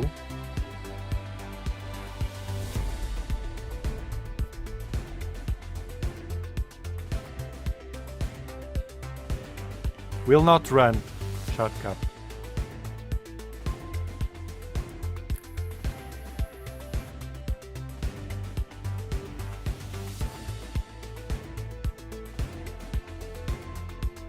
And make sure that you follow me in every social networks. I have almost no followers because I just opened those networks, those accounts to stream there. I'm streaming right now to Facebook, etc. Especially on LinkedIn, because I need 150 connections, I think, to allow me to stream there. And there's loads of people there that love astronomy. Instagram also.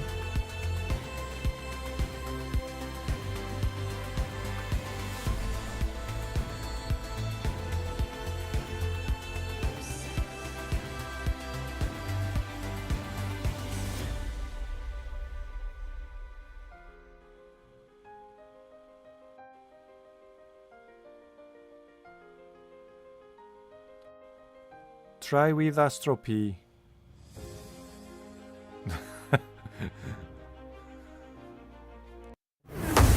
Dobsonian power. So I'm making a live stream about the dwarf, and I ended with the Dobsonian. In a few more minutes, and I grab the 18 and I place it outside until the dinner. It's 6 o'clock p.m. here. The dinner, it's not there yet. Hey RC Deb, Happy New Year! Have a great 2023. Air dried. No publicity intended. No, don't worry. I trust you. I trust my community. Oh, happy birthday! Oh, I don't have graphics for happy birthday.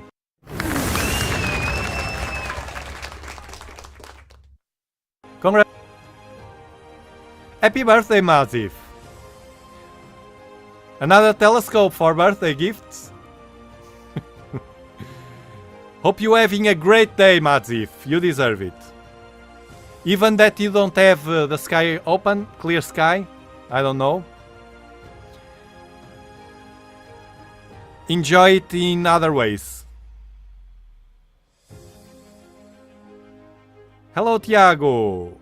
Could you tell us whether you prefer a flex tube Dobsonian or a solid tube? I used to prefer a solid tube because it's darker, it's all compact and very... I have the solid tubes, the 12-inch. But nowadays, the years pass, and I think in the future and when I'm getting old, especially because I was, after a surgery, I was without mobility, and I felt in my body and mind the problems and the issues of the lack of mobility. So now I think a bit different, I think, especially for larger scopes. The compact, the truss dobs are very nice, and especially because I had this from Astro Art Finland, my sponsor. This 6-inch Virtuoso, and the fact that it's collapsible, it's very nice. I can imagine, for instance, my 12-inch top, this one, Solid 2, I love it. To have this always in the same place here, over an equatorial platform, it's fine to be a solid tube. And if you can handle it for many years, it's fine. But I can imagine, if this was a collapsible dome, I could probably take it to a darker site if I was living in a light pollution site. I don't know if you know what I mean. I mean, if you have light pollution and you will have the need to move to a darker site once in a while to have better views, I think the collapsible dobs are better, because you can collapse it and easily place it in the car. So it depends, but to have permanent, and as long as you can handle it. Another reducer. You have the best reducer for the Newtonians, but for the other ones, there's always something in astronomy and in astrophotography and EAA. Always something to buy.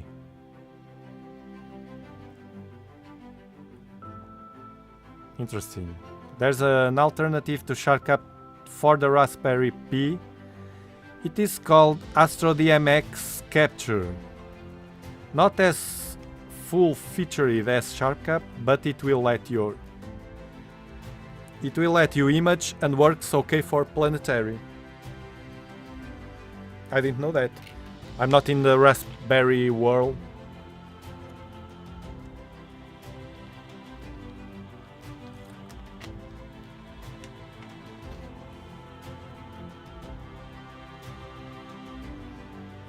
Still daylight here. And with FlexTube you don't have to move the mirror and can focus with everything. Another advantage, yes, it's true. With this one I can use everything, the focal reducers, everything. With the 8-inch, this one, that's a great point. With this 8-inch and this 12-inch I had to move the mirrors. Well, it's easy to do it, but it's an advantage. Bye, Pedro.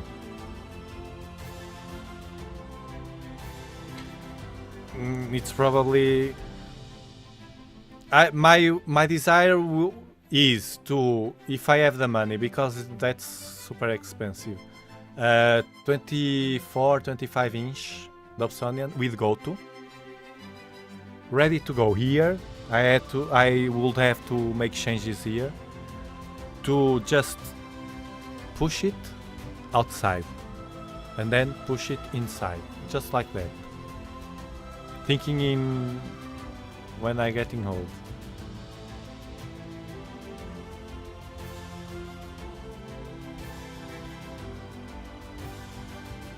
Frank and Newton is a telescoping tube, was a Skywatcher 250p, but it weighs a ton, and getting it up on a tall equatorial mount is challenging.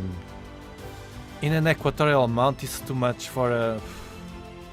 I couldn't handle it. The 10-inch and 12-inch, well, I could, but especially being a streamer with a Dobsonian, it's easy because I grab this and place this. I have my setup here ready to go to live stream.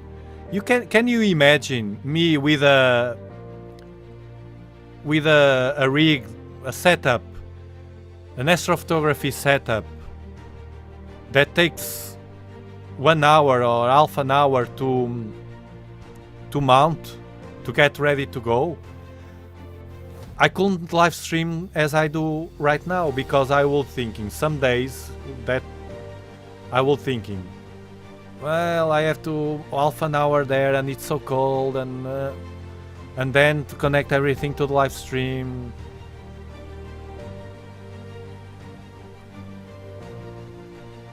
Immunity corrupts.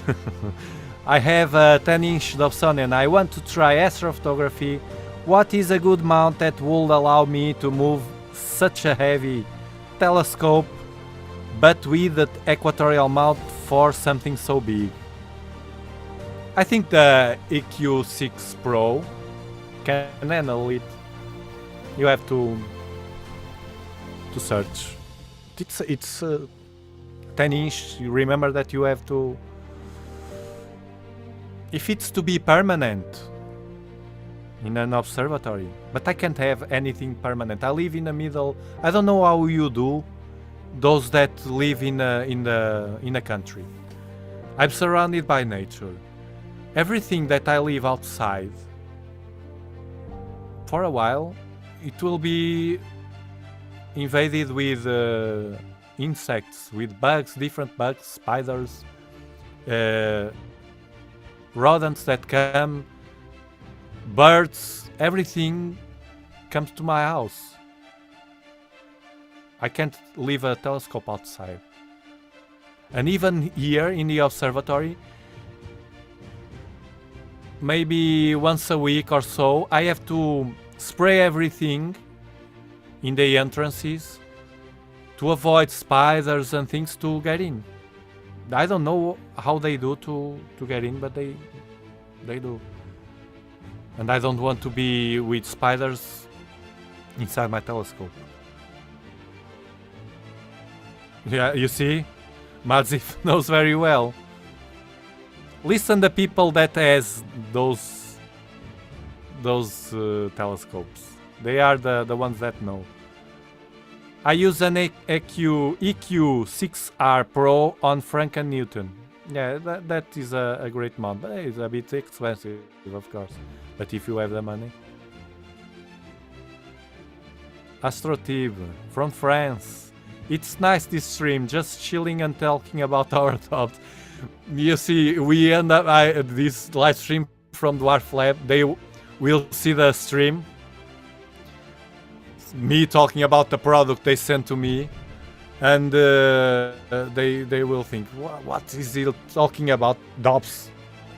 We end up always talking about Dobs here in this channel.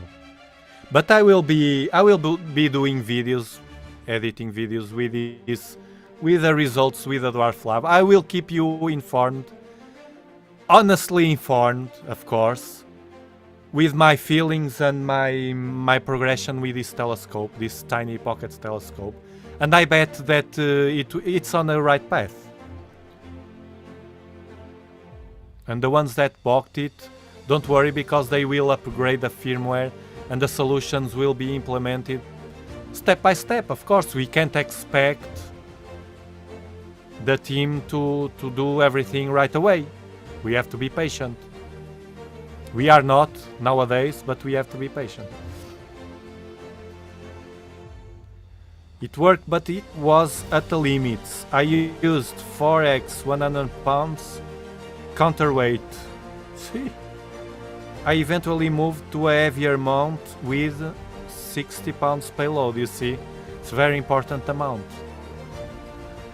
I would like to have a huge Newtonian over an equatorial mount, a good one, to do EAA, to do a better EAA. However, I couldn't manage to, every time I was going to observe or watch the sky with you, to place it outside. It's impossible. And everything, and I can't let anything outside.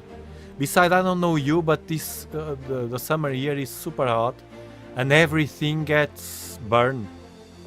I can't have a dome, for instance, a simple dome.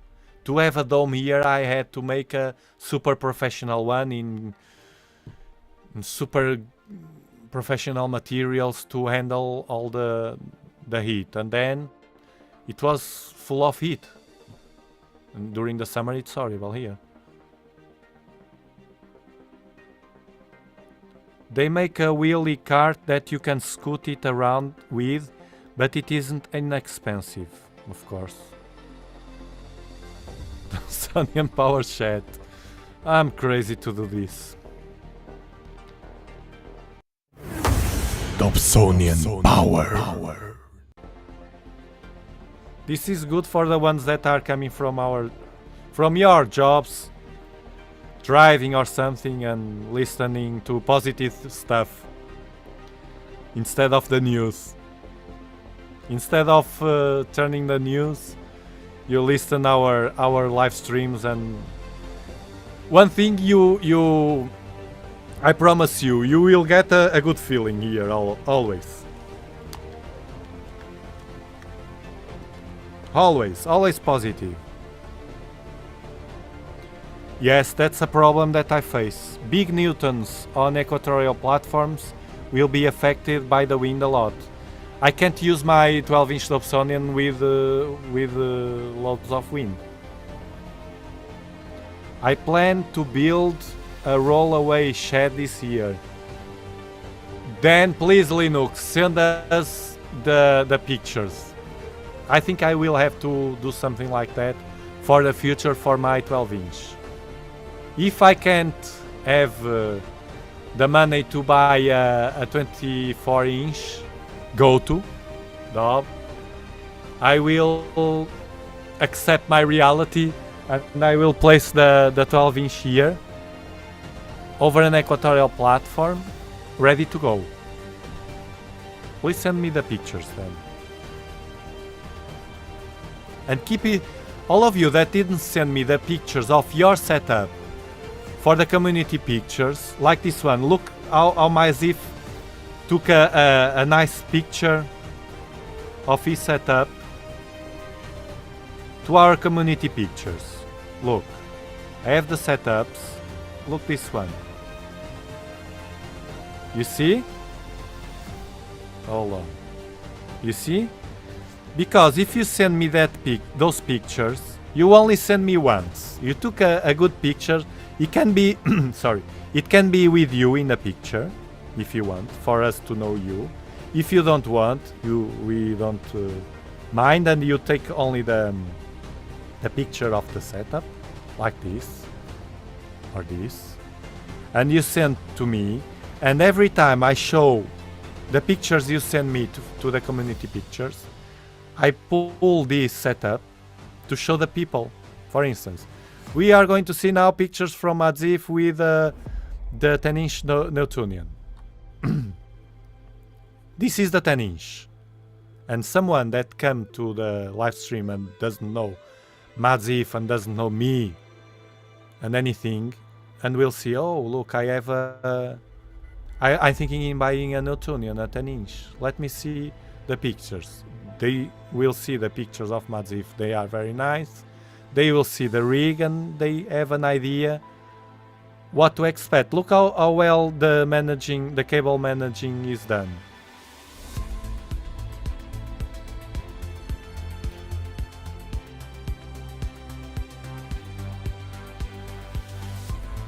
So keep sending me the pictures. I always watch them and save them in my desktop for you to, for everybody to see.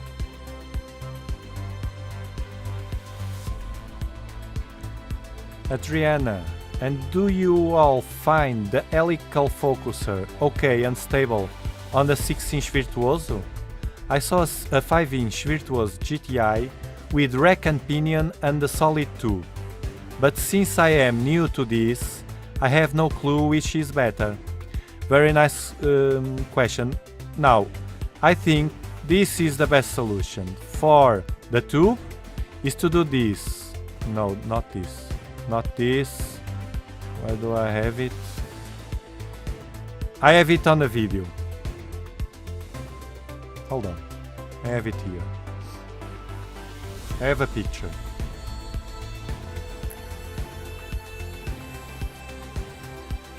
The best solution, in my opinion, for the 6-inch Virtuoso telescope is this one. You see, this is foam, a simple foam sheet. You can do like Tim did with his telescope. He bought, what's the name? He bought the more expensive stuff that we use to flock the Newtonians, but this is enough. It's working very well for me. 50 cent foam sheet. I have a video in my channel in the playlist of the 6-inch Dobsonian. You can do this and it will get solid tube, like a solid tube. It's a good dew shield and also light shield. And for the focuser, I think I saw all the solutions online about that. My decision at the moment is to leave it like this, because it's a cumbersome at the beginning because you don't know very well, but at the end it's only to screw and unscrew. If you use Teflon tape around it, like I have, it gives friction, so you can place anything, a camera or an eyepiece, and it will not move. It has to be stiff. It's better to be stiff, not loosen. And then I just adjust a bit, and you can use the sliders to adjust, as I do in the videos. You can see in my watch list about in my playlist about the Dobsonian, this Dobsonian telescope, the 16-inch virtuoso. Now there are the best solutions. There are solutions. You saw rack and pinion probably because they hacked the focuser, but every solutions I saw that one also. You can place a 1 1/4 rack and pinion, but it has a problem. If you place any telescope, any focuser, a rack and pinion, or an helicoidal focuser, which in my opinion is better in this situation, you will have everything further away from the focal plane. So for instance, if you want to use you can't use a focal reducer, for instance, because you can't go further in. And to use in a regular use with only the camera in it, without anything else, you have to move the sliders either ways. So you will also have to move the sliders. You probably will use the telescope always with the sliders a bit down. And from what I saw, they move a lot of space down. And there will be a limit from where, if you move even down the sliders, it will cut light from the secondary mirror. I don't know the threshold. Like I use with a focal reducer, it doesn't cut. But at some point it will cut. So my advice is let it go as it is and deal with it, and you don't spend any money. There's a solution if you want a 2-inch focuser. There's an helicoidal focuser on Amazon of I don't remember the brand, but it costs more than $100, and you can adapt it because it has a thread, an M48 thread. You can do an adapter, can insert an adapter and just insert it into the old focuser, but you will spend money. So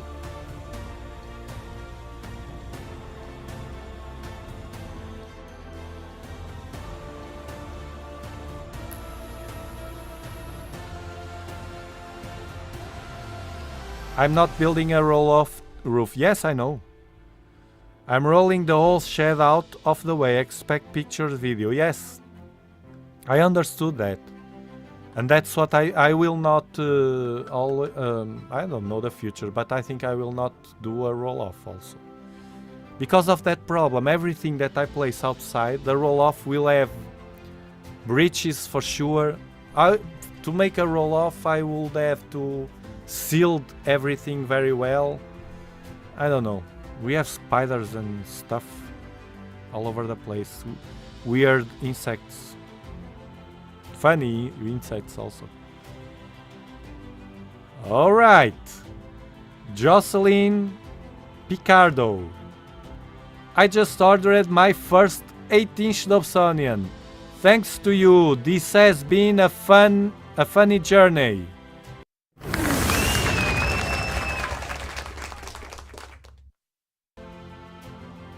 One more to the club. Welcome to the club.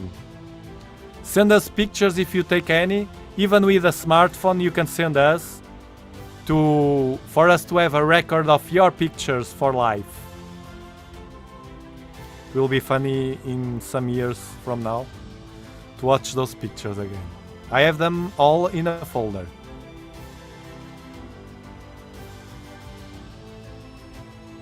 Is there a way to connect a ZWO camera wireless to a laptop? Yes, with a mini PC, they called, or Easy Air from ZWO. But Easy Air, you will be stuck to the ZWO ecosystem. Remember that. Some people use mini PCs. I think I saw one Air here. No? Yes, this is an Air, no, Mazif. this device here. Yes, it connects wirelessly. I think this is the power. This has, you know, I don't have this, but I can understand. This is the power to the camera. He needs power. The camera needs power. 12 volts because it's cooled. My 294 from ZWO doesn't need power because it's not cooled. Well, actually I have a mini cooler. I have power there, but it's a DIY. And then another cable here, a USB 3 cable to SER. It gives the information from the camera to this device. This device is wireless. He can do anything, and then he has the power to this device.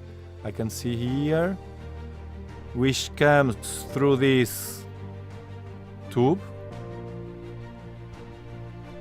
The rig also. There's a lot of power here. And this device sends the information to the laptop while he is here behind the windows, warm, doing astrophotography. Or EAA. EAA is more funny, in my opinion.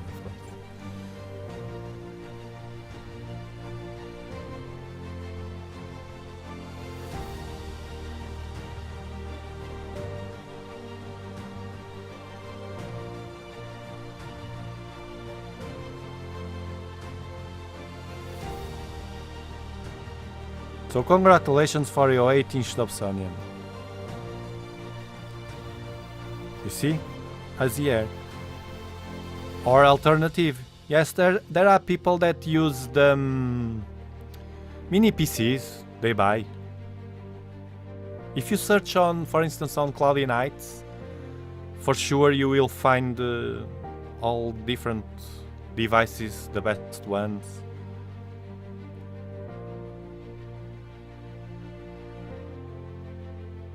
It's not Jacqueline, it's Jocelyn. Jocelyn.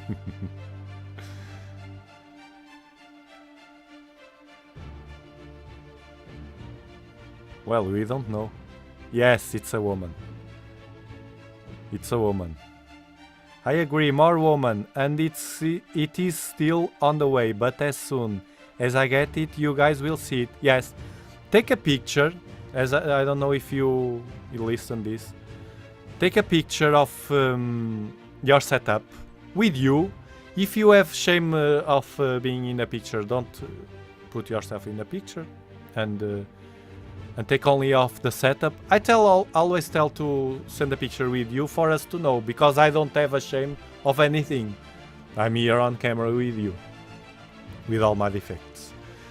So at least the setup, and then send me pictures once in a while to this email, dobsonianpower@gmail.com, and once in a while I do this, the community pictures. Community pictures. I place the pictures here and we see all your pictures. I'm saving the community pictures for Saturday, because Saturday, Friday is full moon.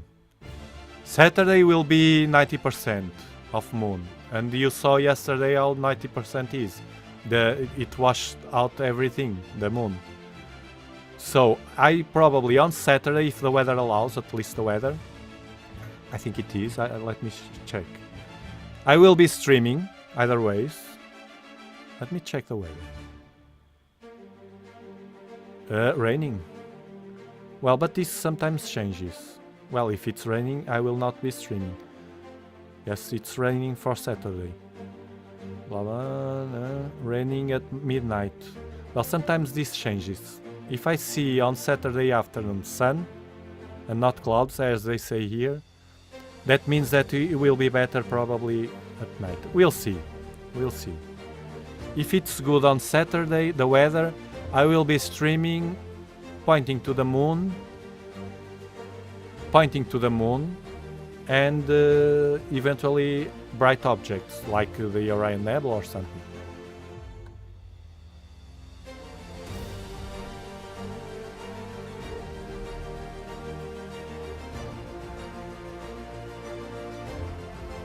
Yes, it can. It can be used on Sharka, and it works well. From what I see from other people, it's very important.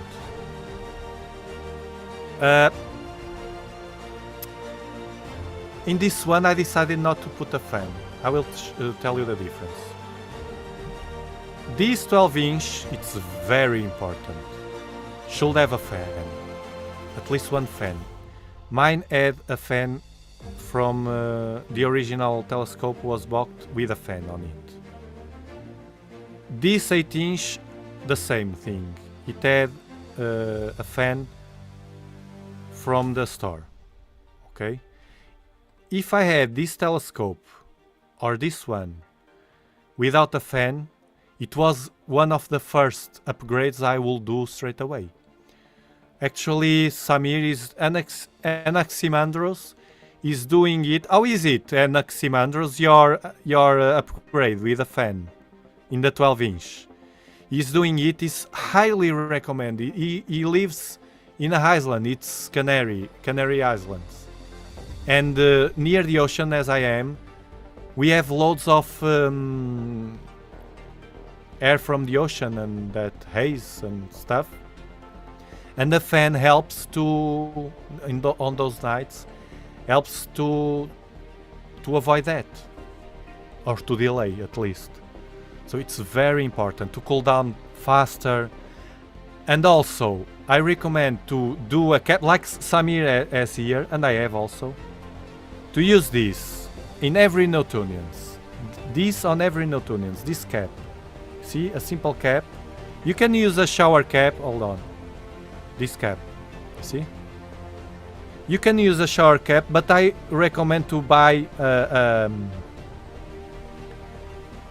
professional cap, a dedicated cap for astronomy, because they work better and they are more resistant. You see, this, you can use the fan, because the fan is moving the air that is here up. So it will not pull the air with dew. And in my case, the ocean dew, it is harmful for the telescope a lot. And it will work with the air here, and it will pull the air up, and it will cool down. Without this, we will cool down faster, but it will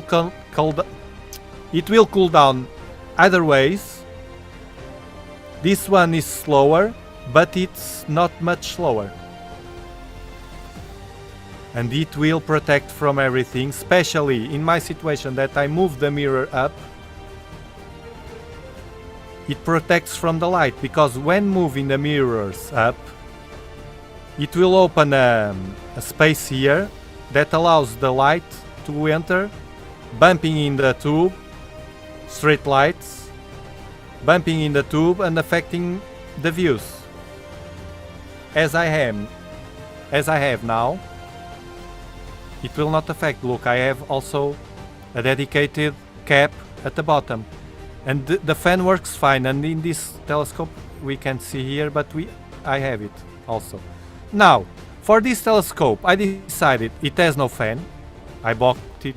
Not I didn't buy it. They sent me the sponsor, AstroArt Finland.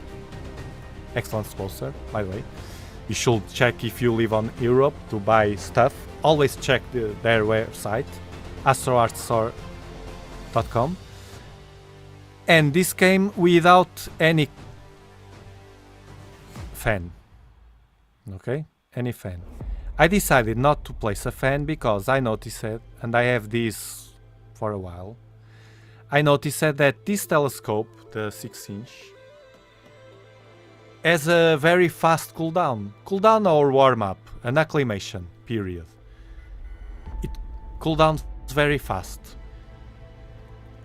Also, in addition to that, placing a fan here, the benefit that I will have making it even faster will not cover the disadvantage of the trepidation, the vibrations that the fan would provide to the tube, the iota. In this telescope, because it's lighter.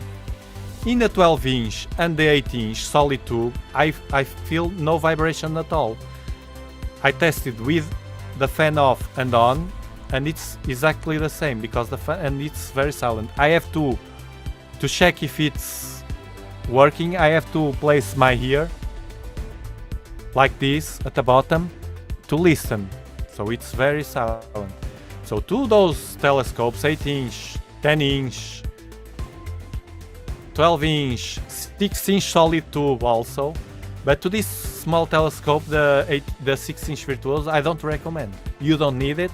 You only will add more weight, not very much weight to be honest, but you will probably add some vibration because this is lighter, it's a collapsible knob, and it probably will mess a bit with vibrations because I noticed that.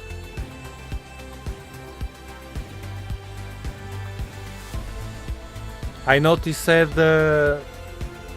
the light, it's too light. I just let it fall, the DWARF telescope. I will check if it's working.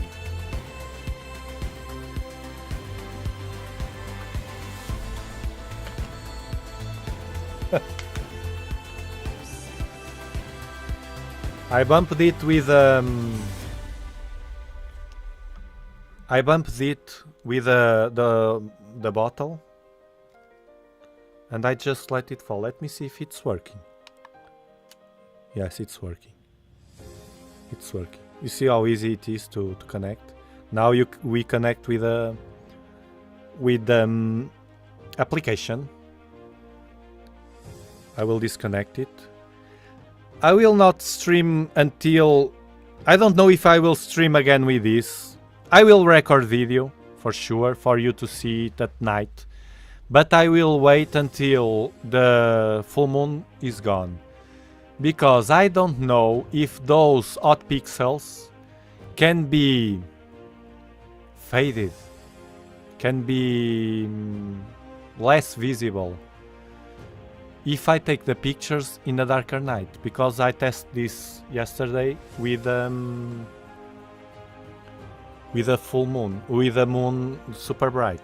Yesterday was super bright. I will see and I will let you know. So I will do more stuff with this. I will take this out of home also to see how it works. And for now I don't know where to place it, but I will have to... I wish I have space here to place it, but I don't. I will have to manage a way to have it as a member of the family. Maybe here. Yes, like this. It will be fine. Here. Like another member of the family.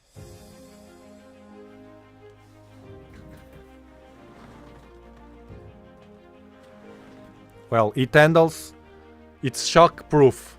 It handles it folds. I bumped it. I did like this with a bottle. This huge 1.5 liter water. I bumped it, and it fell on the ground, and it didn't mess with it.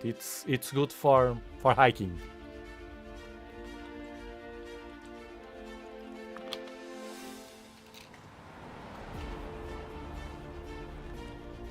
So the fan, it depends.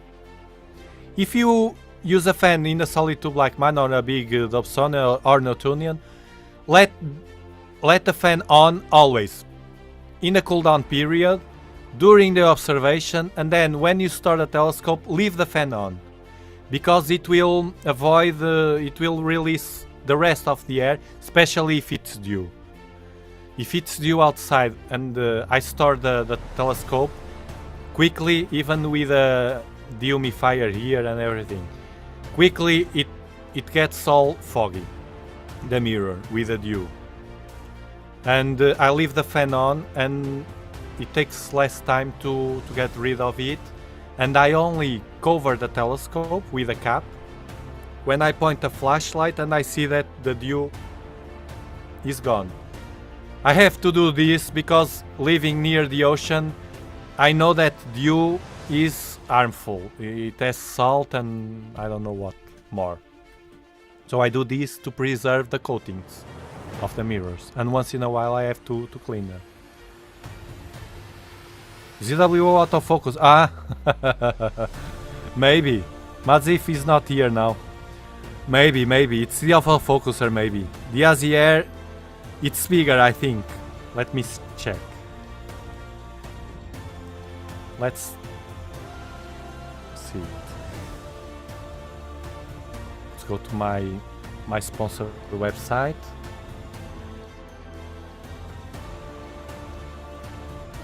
Now they have a new. It says Year Plus. I'm not into this because I don't do astrophotography. I don't need this. They have now this $400, 439 in Astro Art Finland. Yes, it's bigger. And the autofocuser. Yes, it's the EAF. Okay. Look the price of the harmonic drive. Almost $3,000. The new harmonic. EAF. Electronic automatic focuser. 259 euros. Yes, it's the autofocuser. It doesn't have the... But this one, the AZR, it connects wirelessly. For sure. It's a smart Wi-Fi controller that can be used to control your imaging setup with your mobile device. Excellent. If I was into astrophotography, I probably, even knowing that I will be stuck to the ecosystem of ZWO, I will be using probably to astrophotography. Probably their ecosystem, this AZR and stuff. The thing is, someone asked about AZR and Sharp Cap. I don't know. Let me check. AZR with Sharp Cap. AZR versus Sharp Cap. Electronically assisted astronomy.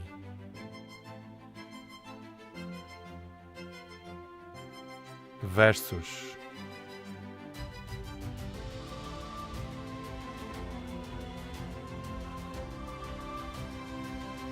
Look at this. Facebook groups.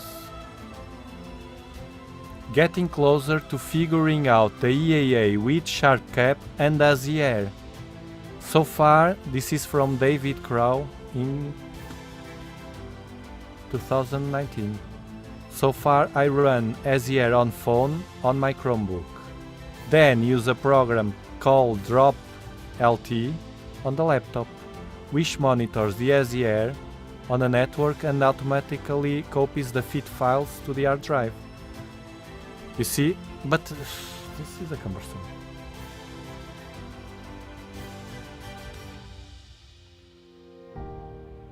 So it all works. Have the laptop showing through a projector.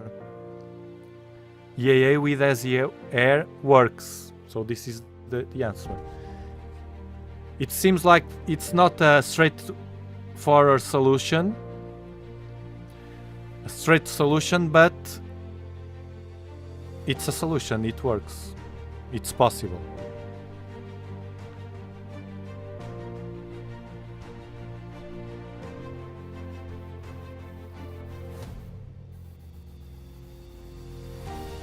Yes, send to us. It's funny.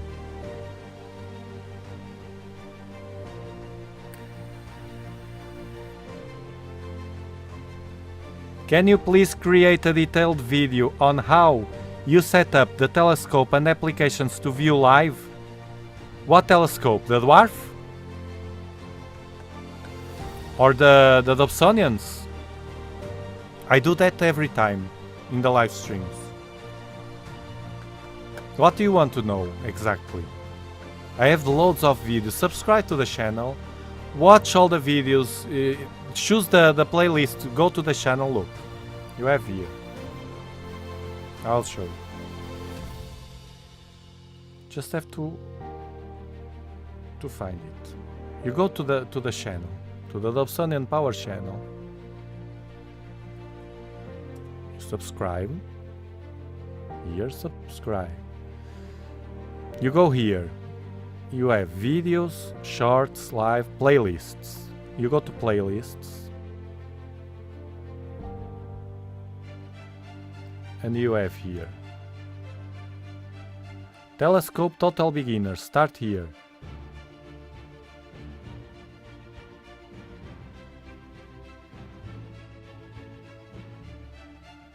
Dobsonian mods, tips and trick. And you have loads of stuff. Telescope Total Beginners.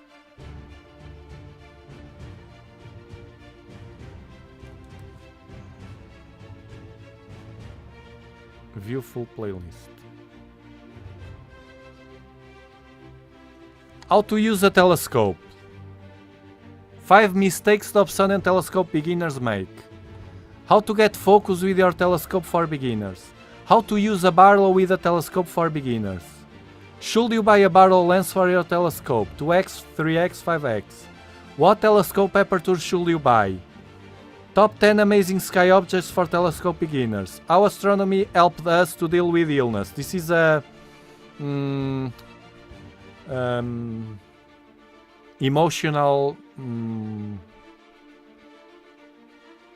what's the term? Inspiring real life story that I have in my life for you to, if you identify, I hope not, but for you to get into astronomy. See, different telescopes. Dobsonian mods, tips and tricks. Loads of stuff. Easy collimation, cleaning telescope mirrors, moving primary mirror, filters, autofocuser, installation, dew shield. You have everything. I have one that you... Hold on.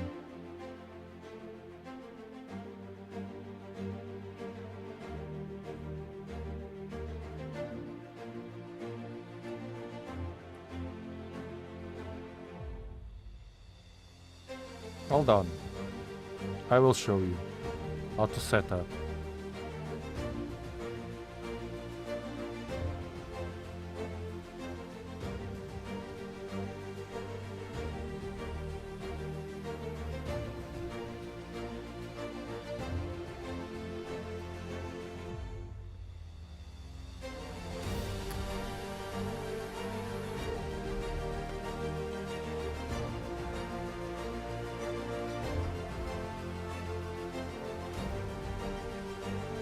Inch. Look, setting up an 8-inch equatorial platform, the base of the telescope. I can't magnify it, and that's it. Then insert the camera. So simple as this. Then connect the laptop. I'm always talking about that in every video. EAA starters. You have the EAA playlist. I think I will not, when I finish this live stream, I will not today again, because of the moon. I will save this moon night for Saturday, if the weather allows. I streamed yesterday, I streamed today with a DWARF lab. I couldn't show it. I may try to connect to a tablet. If it works well with a tablet connected to the laptop, I will try to find a solution. I stream again with the DWARF. Otherwise I will do videos about it. The Dobsonian, I plan to use the 8-inch on Saturday, on the weekend, because it's when more people have time. But today I think it's enough for today, this live stream. Not like the other day that I was streaming 5 hours. I could do that in the future. I may do that in the future for certain situations that I think they are worth it. But today with a night If I saw yesterday the night with the quadrantids, with the loads of meteors everywhere, look, one meteor, another one, I would get all the night here with you. With you, and even that I was alone, I would be here watching the sky. But not with the full moon, almost full moon.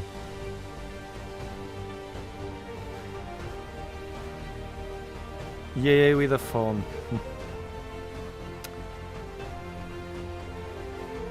You have to use a laptop. EAA needs... you can do EAA with a phone with a Google Pixel. It live stacks. But nowadays, not yet. It will be in the future. I'm waiting for that. For an application, smartphone application to do EAA. What I can do right now is to connect. You can do also. To connect your smartphone to your camera. You place the camera in the telescope with tracking. You point to an object. And instead of a laptop, you connect the smartphone or a tablet to your camera, ZWO camera.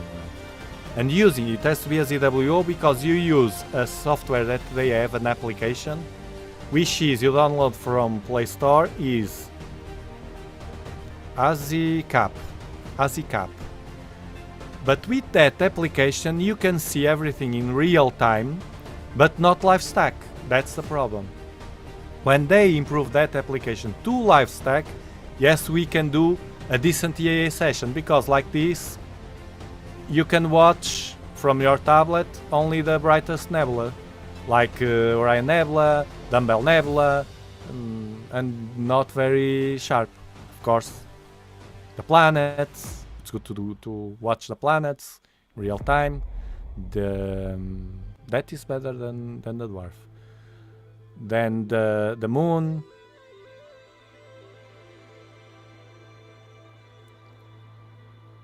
You sent money to trash. Sell it. Sell it. Some people need a Raspberry, or return it if you bought on Amazon. That's why I like Amazon. You returned it. If not, sell it on eBay or in Cloudy Nights or something if it works. By the way, you can help to support the channel buying clothes like the one I have in now.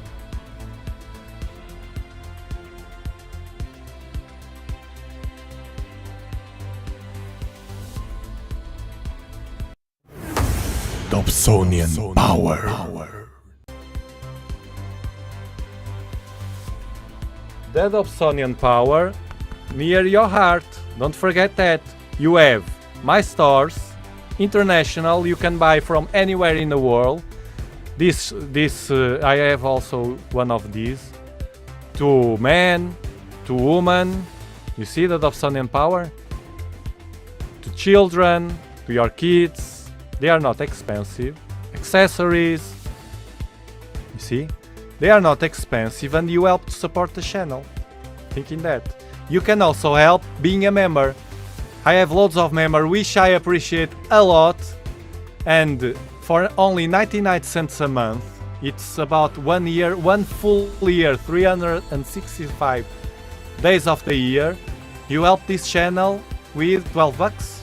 It's not expensive, a year.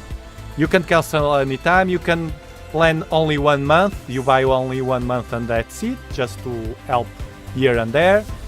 And you have access with that, not only to help the project to be sustainable, and also I give more sensitive information to the members first. Members are first always, because they pay. And they are engaged with the channel and they are the pillars of this channel. So remember that you can help to support the channel. It's not expensive. Also giving a like to this video, of course, to this live stream, and subscribing. It's also a way. Super chats also, once in a while. I will place the subscribed stuff here in the chat. pin it. And the stores, you have the links of the stores at the description.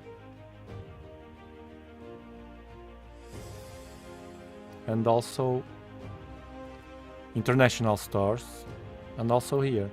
I bought a lot of stuff there, and it's very nice. So just a side note for you to know.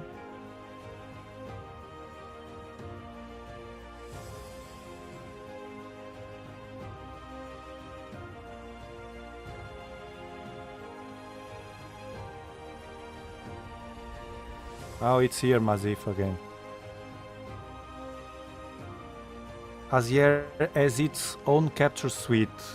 Yes. It's very intuitive, I know.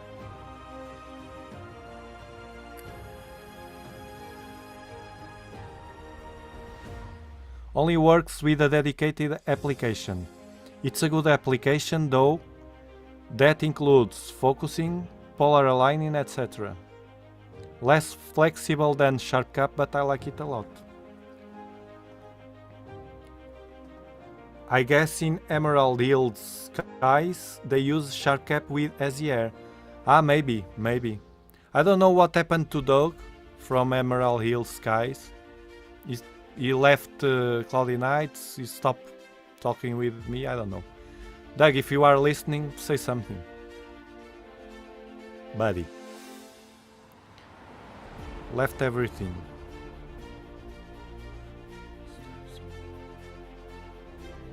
You see? There's a topic there, of course. Cloudy Nights. It should be for sure.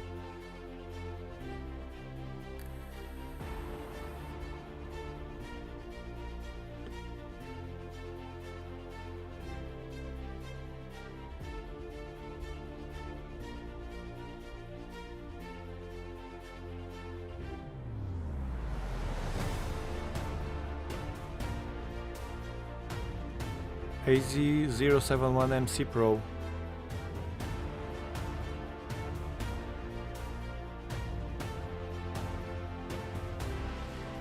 Yeah. This one. 6-inch, go to this one.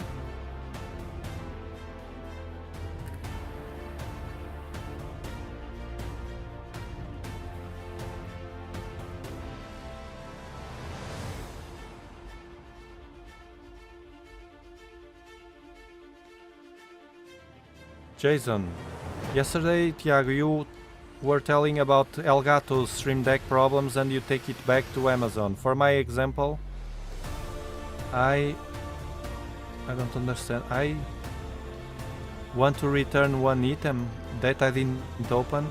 Do you know if they refund if I send it back? Of course, they will refund me. Actually, I like Amazon a lot.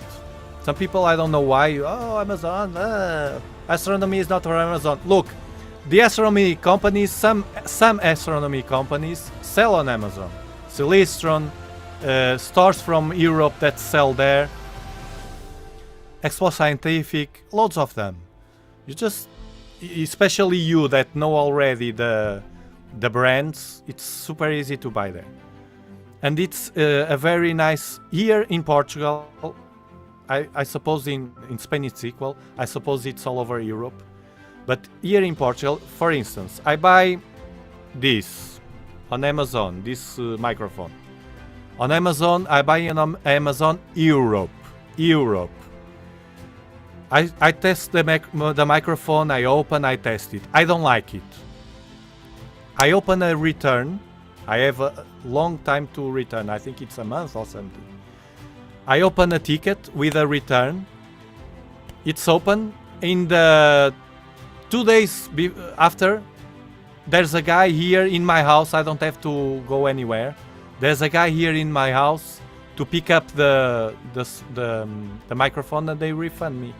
I choose if I want in a gift card or in money to the credit card or something, whatever you use to buy on Amazon, and they refund. The thing is, the Stream Deck the Elgato Stream Deck, I didn't buy it on Amazon Europe. I bought it on Amazon United States. That's different. On Amazon United States, they will not send a courier from United States here, and they don't have that well managed to work like that here. So what I did was, and it's complicated to send outside Europe, but I know how to do it. So we have to fulfill a form, a special form outside Amazon. We do the same. Want a refund? Open a ticket, and then we have to go to the mail post and send it to everything. They even give you the print of the label, everything, and the instructions. I did that more than once. I did that a few days ago. Everything well packaged with the label and the document inside. They ask you to print, I think it's the code bar or something. In case something damaged, they can have another way to find what order is it. I went to the post and I sent it to United States. When it arrives, sometimes when we do like this, sometimes they have loads of stuff and it takes time, and we start thinking, we know that we have the tracking code, and we saw that was arrived already to Amazon. But imagine it arrives today, and in a week nobody refunds you. You have to talk with them, the support, through a chat, and they will ask for the tracking number. You give them the tracking number, and I don't know how they do, but they release that, and after a few days you will be refunded. They work very well. So even that you open it, no, not a problem. You package everything very well, and you open the ticket, a refund. You go to the order and ask for a refund. At least, well, I'm a very good customer. I don't know if they separate the customer. I think if they don't, in the future they will. Because it's not the same someone that is always doing mess and trying to cheat Amazon or something. You know that exist people that do that or try to do that. Receiving goods and say that they were not received, stuff like that, you know, crap people. I think the algorithms may distinguish, but if you are always a good customer, it's very easy. And I'm also Amazon Prime. I use Prime especially for YouTube. I watch YouTube without any ads because I have Prime. I have Family Prime, which I recommend. Because nowadays to watch TV, it's horrible. So do it. Return as soon as possible.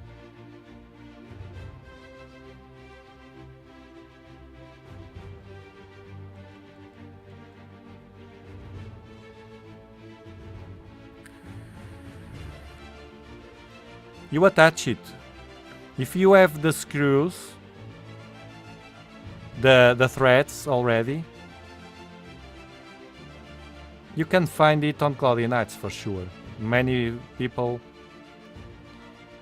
Let me see if I have here.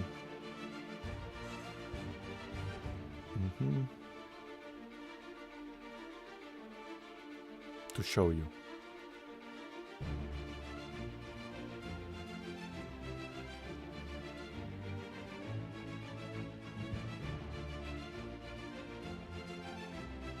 Look, this is my fan here.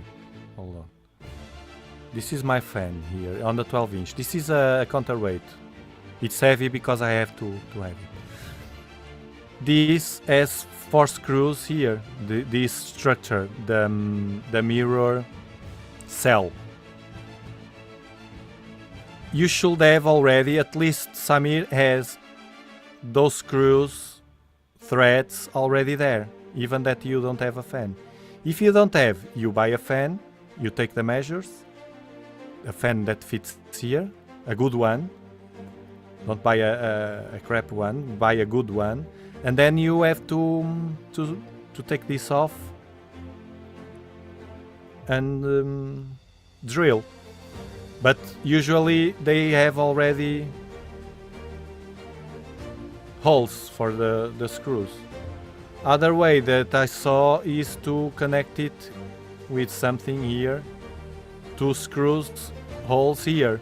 But I use these holes to the legs, which in my opinion are very important, because I store all my dobs in vertical on the ground. So these legs are very important. You don't want to place the dob over the collimation knobs. It will mess your collimation. It hurts the threads, everything. It's a mess. Don't do that. Don't ever do that. Or is this the way to go?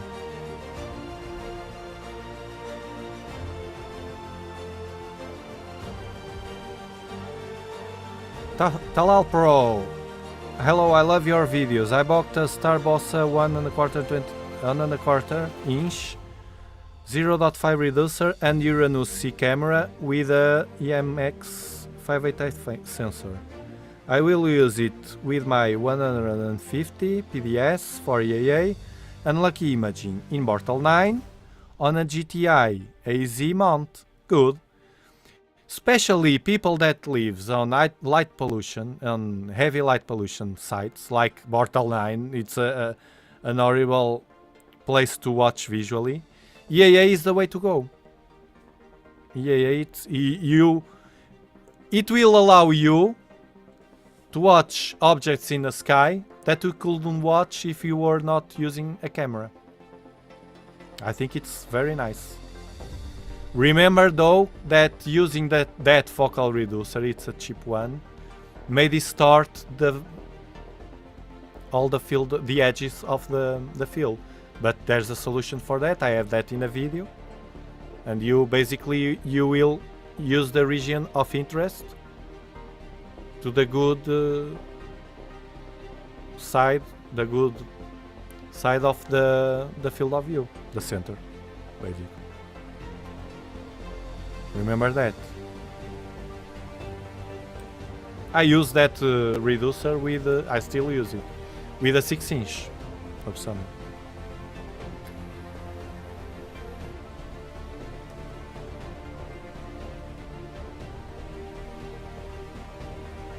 I have a 6-inch, but I will test the vibration with a fan because it's a full tube. It doesn't have space that needs to be covered, so I will test it. Thanks for answering. You're welcome. Check if you really need it. I have this 6-inch and I feel that I don't need it. Also, in addition to that, this is notice that this is a collapsible dob. Although it's covered, the air can flow better. Even with this light shield, there are always some spaces within that will allow air to flow. But this one, I have to buy a cover to the bottom. This I will do it.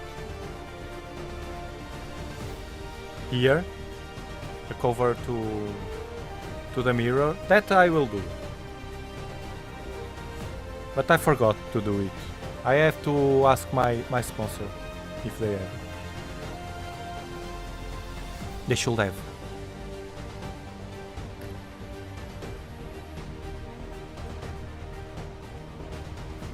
So the way is ZWO wired Raspberry Pi wireless sharp cap on laptop.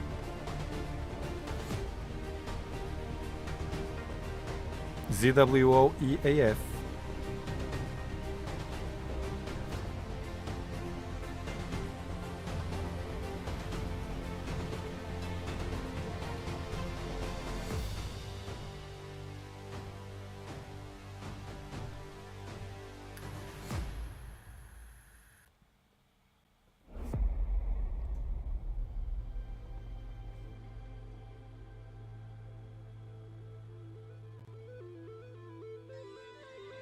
Linux guy. Hello, Gula Gula. Welcome from Brazil.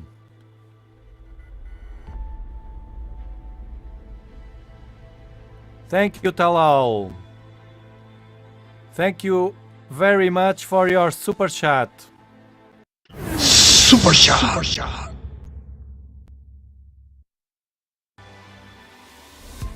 Truly appreciate those super chats once in a while. They help to support this and give me a bit of motivation to do this more and more. Well, I do it anyway, but it's always a thing.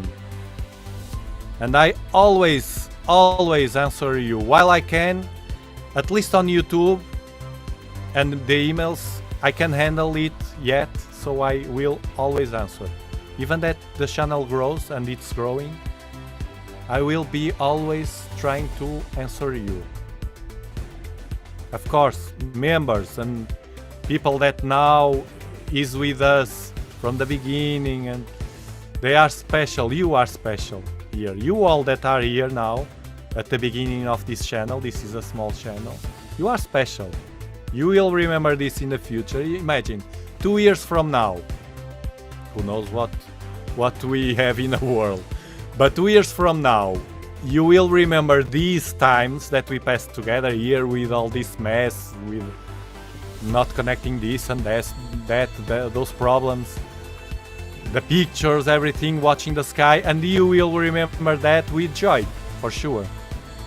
So thank you a lot. Keep coming back to the live streams. This is my great... I feel like I'm more a streamer, a YouTuber streamer. I love to stream. It's not for everybody, because we expose ourselves, but I don't mind. I'm a guy with no shame. I have no shame of... Nobody will kill me. So... Hello, Adam. Another member. Do you want me to put the 16? Let me check if my wife arrived already first. No, but it's early. I can. But we can look at the sky. We have Orion here. It's too bright today because of the moon. I can do it just for fun, but... You will see how easy it is to... You see this light here over the table? This is the moon. Look at how strong it is. It even makes shadows here. See? So bright this is the moon. Look here, this side. The moon is... Bang.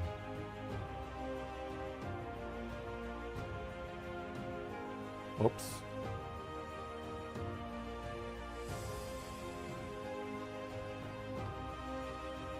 Gula Gula, I would like to buy a telescope, but I'm a very beginner. I would like to watch the planets and of course the moon. Can you indicate some? Yes, this one. It's the best for the price. This one that I have behind me, the 6-inch. It comes with 2 eyepieces. It comes with this. It's there. It's a collimation cap. You don't need anything to watch the objects. Then later, it has a finder scope, a very nice finder scope. You don't need anything else. You need a power bank or batteries. I use a power bank because it's more practical. This, hold on.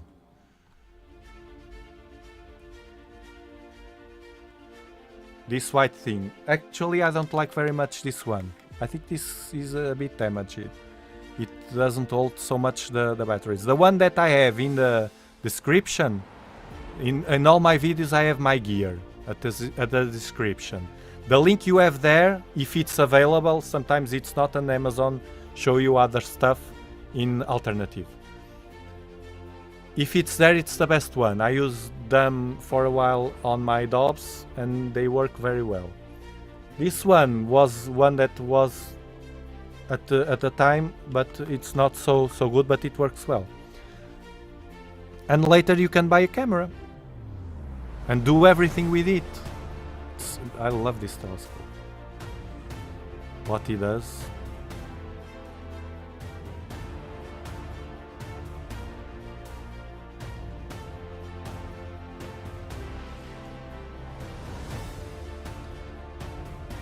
Thanks a lot, Marcin. Thanks a lot for your super chat. Super shot. Really appreciate, Marcin. You are one of the pillars also. Please stick with us in the future because we have so great times to enjoy the sky together.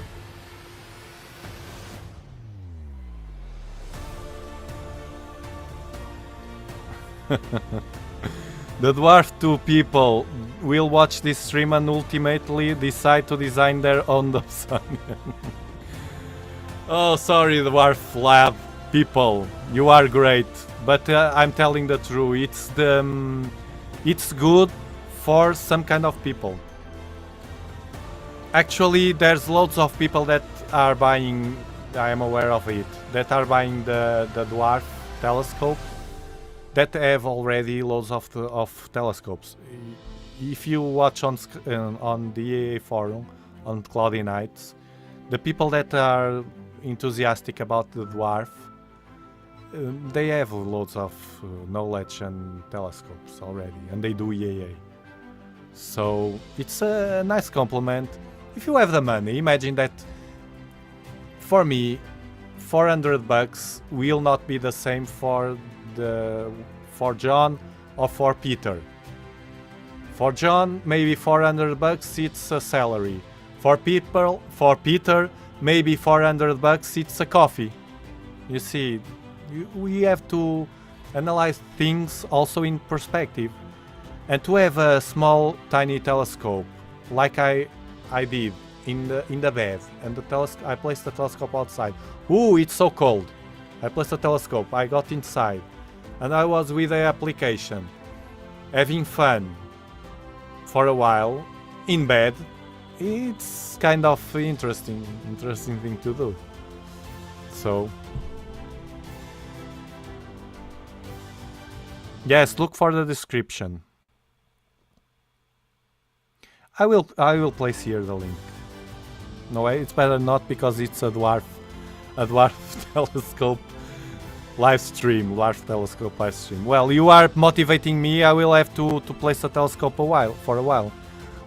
Look, this telescope, the 6-inch, without tracking, just like the Dwarf, a quick. Actually, if I could connect the Dwarf, but I can't. I have to find a way to connect the laptop to the tablet, and then I will, if I can manage that, I will compensate the Dwarf Lab doing that live stream. I promise you, Dwarf Lab. I know that you are watching, at least later in the replay. Look how easy it is to place this outside with a camera and without aligning on something. I just want, for instance, to point to the moon or to any planet or any bright object in the sky. Because today with the moon we can't do nothing more. Look at me.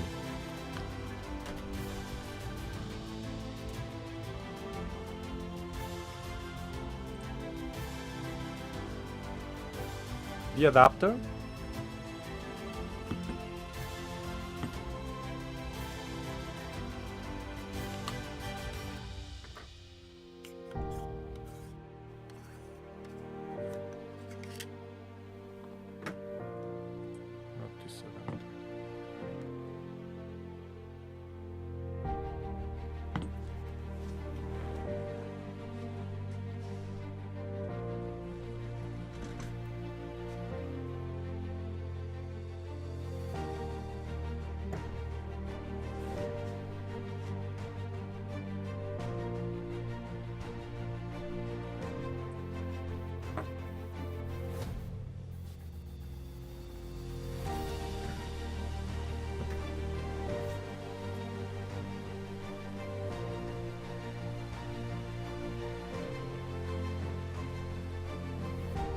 I think I lost the adapter.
Yes, I lost the adapter.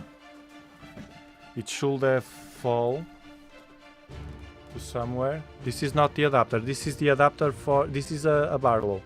But I can use this. Yes, I lost it. Incredible.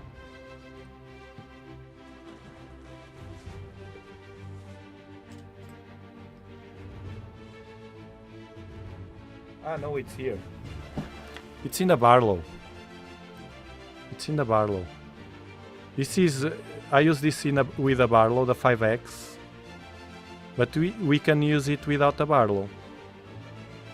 I use it with a Barlow to have... for planets and moon, well, like today. I will use it like this. This has a filter. Here. The infrared cut filter. Oops. You see? Infrared cut filter. And the adapter. Barlow. Parfocal ring. It's easy to place it. First I check the collimation because this have to be checked. The cap.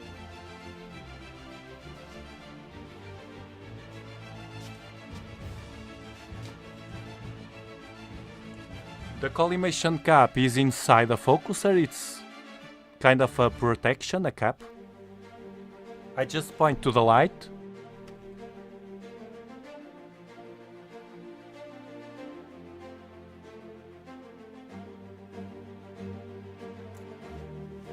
It's collimated. I take the cap, you see the cap? This is very nice. It comes with a cap.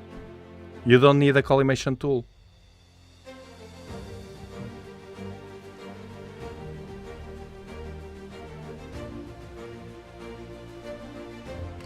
I insert the Barlow with a camera.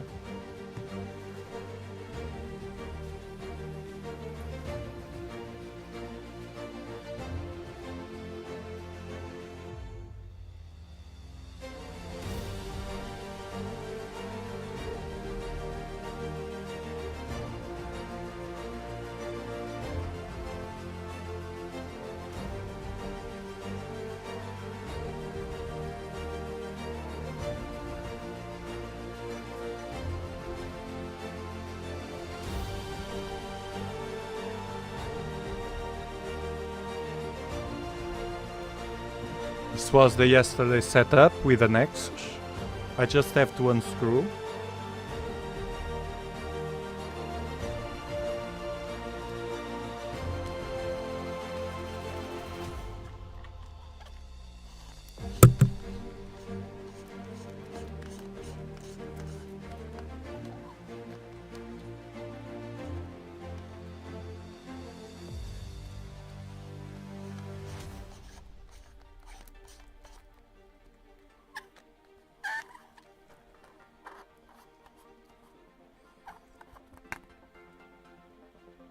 Take the Nexus and insert the Barlow. You see why I want to have all the setups already prepared, just to unscrew and keep it simple. Just to unscrew and screw the other. I don't want to be messing up with taking a filter, placing another filter. Now just cover the Nexus, which has already a filter also. The Badr Neodymium. This way I don't have to be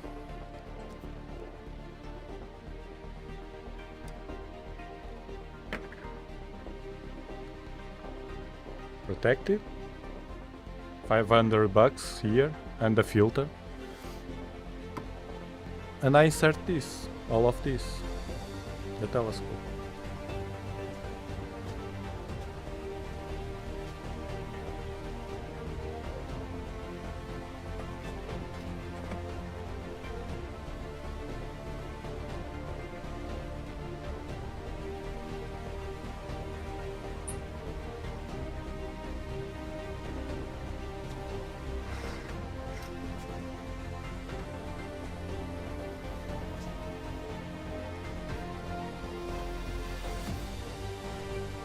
I close this camera.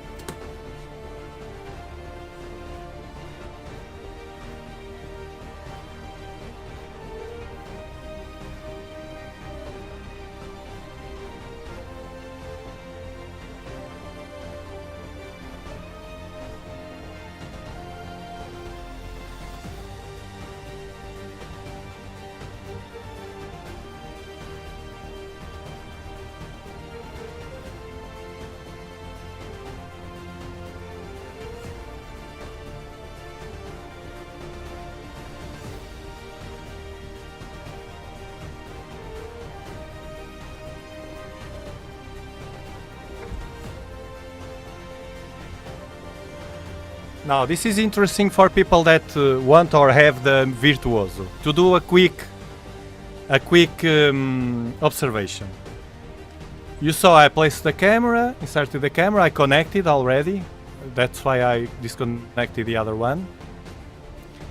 And now I connected the telescope and the Wi-Fi. I think I connected the Wi-Fi. Now I connect the Wi-Fi in my laptop and connect to SceneScan. I open SceneScan application. I will show you here, and I connect. Okay, it's connected. Okay, Alt-AZ mode. Now the interesting part is, as I just want a quick observation, we have the moon. It's due outside today. I connect the camera first. Notice that I didn't align anything. I placed the telescope as is, without worrying about alignment or positions or something. Now, it's not tracking because it's not aligned, okay? But there's a trick that I do for these situations. Let me just put this, which is, I go here to the alignment. I do 1-star alignment. And I say, I can see the moon clearly. So I say, go to the moon, align. You can align with one object only. As I don't have this prepared, it will point to whatever place. Begin alignment, it doesn't matter. It will not point to the moon.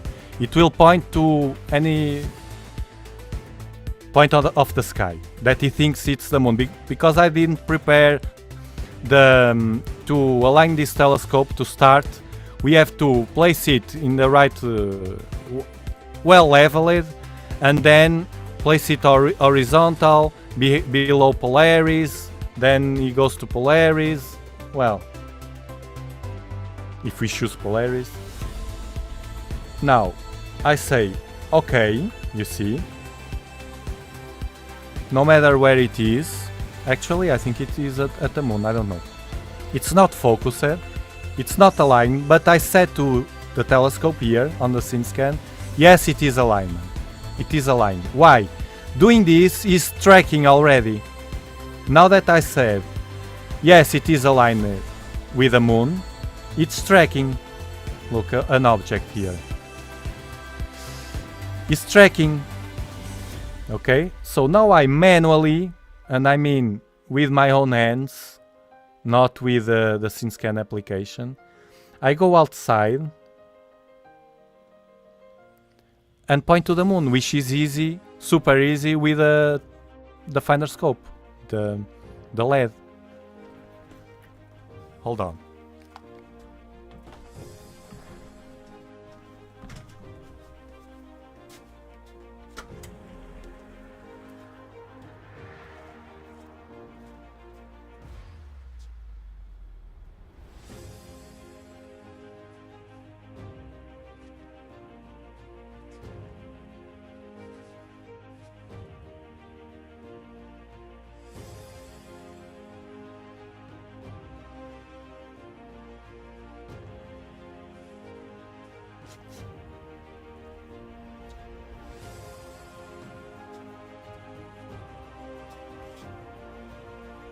See?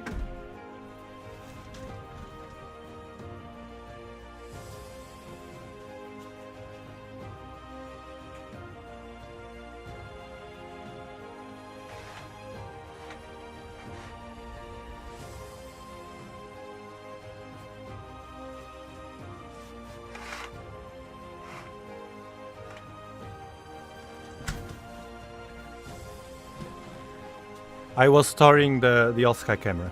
You see? It's on the moon. Manually, I pointed to the moon, which is super easy. And now, I will lower the exposure to focus. Because I will need, and you know, and you asked before about the focuser. It's not focused, of course. I will lower the exposure and I will open scene scan and try to... Of course, this is with a 5x Barlow. See, I will try to stabilize with the arrows. If it goes up, I move the telescope in the opposite position. In the opposite direction to allow the backlash to stop. I lower this speed from 5 to 3 to be more subtle. The moon is moving to the right. I move the telescope to the right, you see, and the moon stops. Why am I doing this? Because I need stabilization, like now. When I'm going to focus. Okay, this is with a 5x, so it's why this is so magnified. The 6-inch Virtuoso capture all the disc of the moon, the full disc. You see, this is tracking. Now, there's another thing. If I want to realign discs, I can do it with a trick, but we will not doing that today. I will focus the telescope. The hard part to focus this telescope is with a helicoidal original focuser, but we can do it just to fine-tune, you see. I have this prepared to insert the Barlow with the camera and more or less on focus. Now I have just to adjust a bit.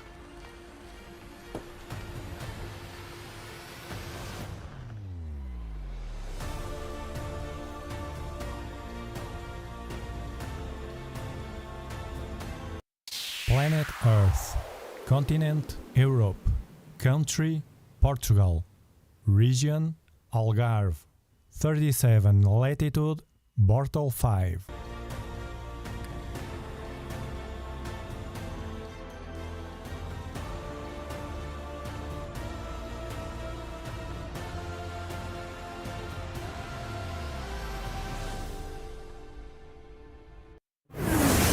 Start hopping.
Now remember that we are watching without acclimation, so this is why this is happened to the image. It's a bit blurred because we need maybe half an hour at least one 15 minutes to get a better image in this mirror. So you see how easy it was?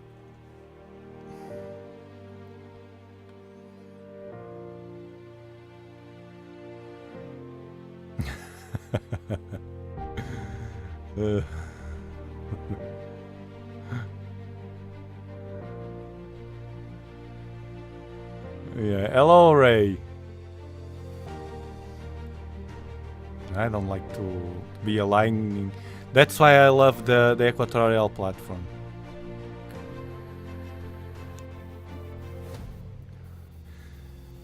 Don't forget, your all day means all night for me. In a while, my wife will be asking me for dinner.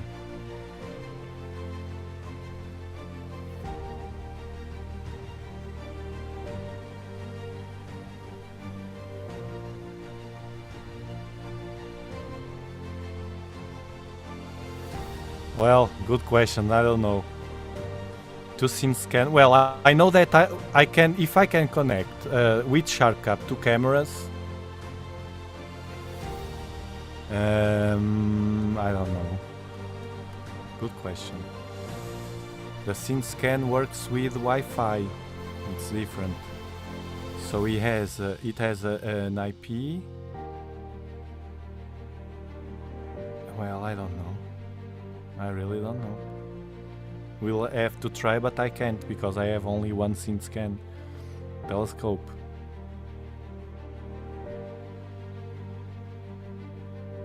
Yes, but you know.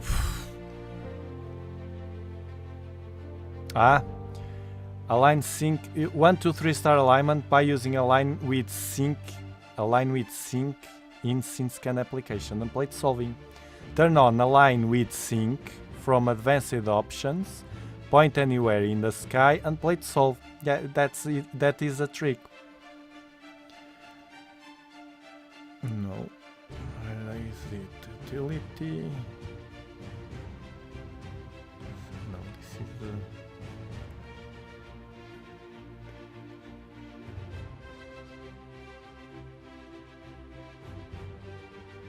It's here. Align with sync. It needs stars.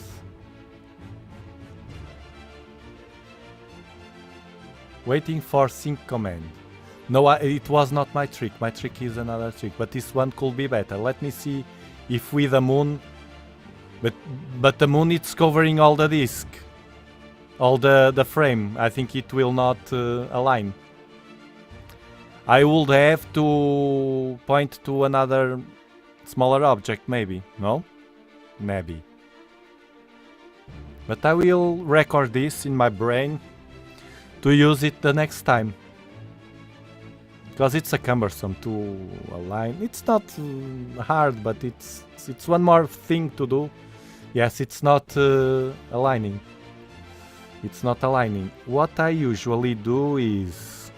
How I do is...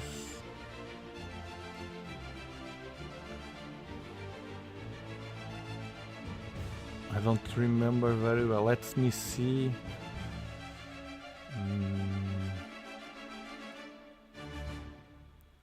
Let me see if it works already. Go to... We have already the Orion Nebula, no? I'll go to Mars. Because this is with the Barlow. To Mars. Go to. Let me see what it does.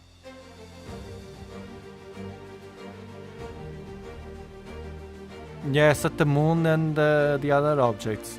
Well, it's funny because there are people that loves the moon, are obsessed with the moon. There are other people more with deep sky objects, and other people with planets. It's very interesting.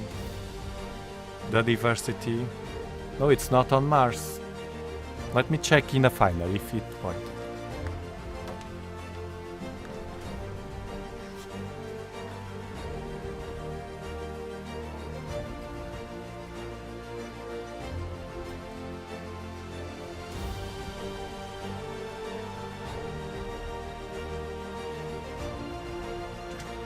It's not there. It's near, but it's not there. I can do it manually.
It was there.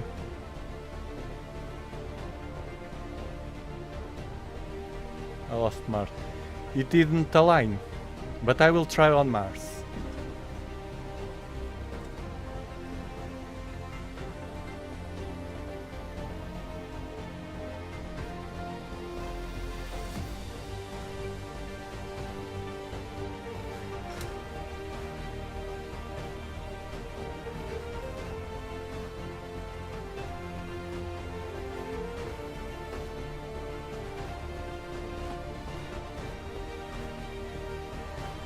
Stretch.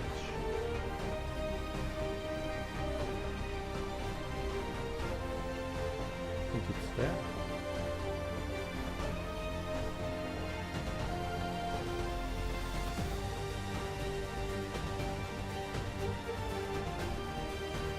It's there.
It's not very good to capture today.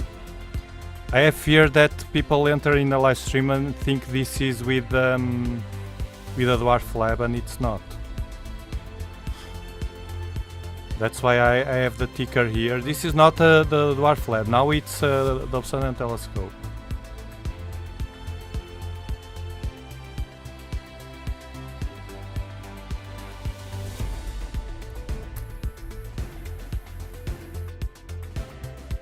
Okay. I'm waiting for it. No, I don't like those marathons. I like to be free and do whatever I feel at the moment. Me or you, when you choose an object. I don't like. Hello, Dave's. Dave's astrophotography.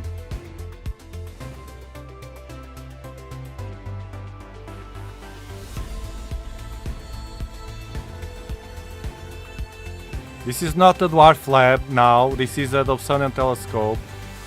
Please remember that.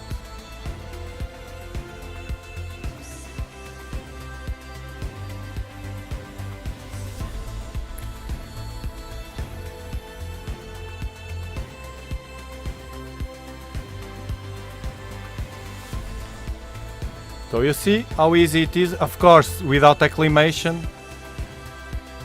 Look at the field of view. Let me see if that trick that you said now works. So, alignment, align with sync.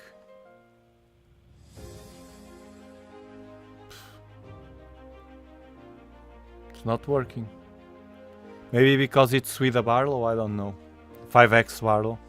But if I don't use, pardon, if I don't use a 5x Barlow, even with a 5x, look at the size of Mars here.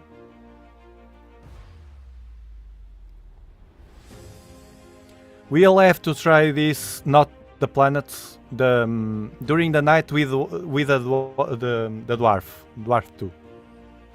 I will have to find a solution to connect my laptop to my laptop to my tablet, and I will try that.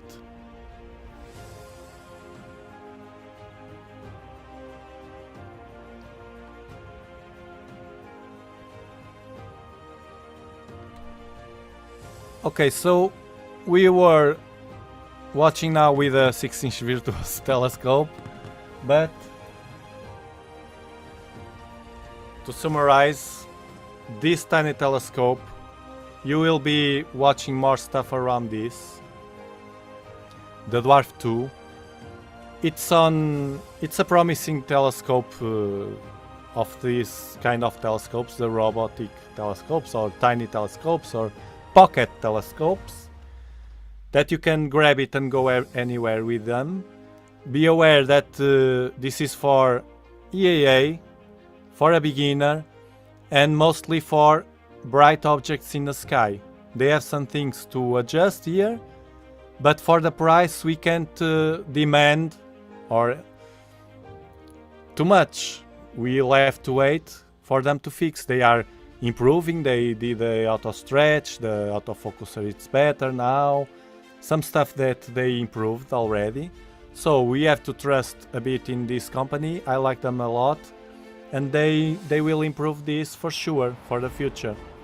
For now, it's a grab and go to place in the pocket and go anywhere to watch bright objects, not planets, moon, sun, and bright nebula.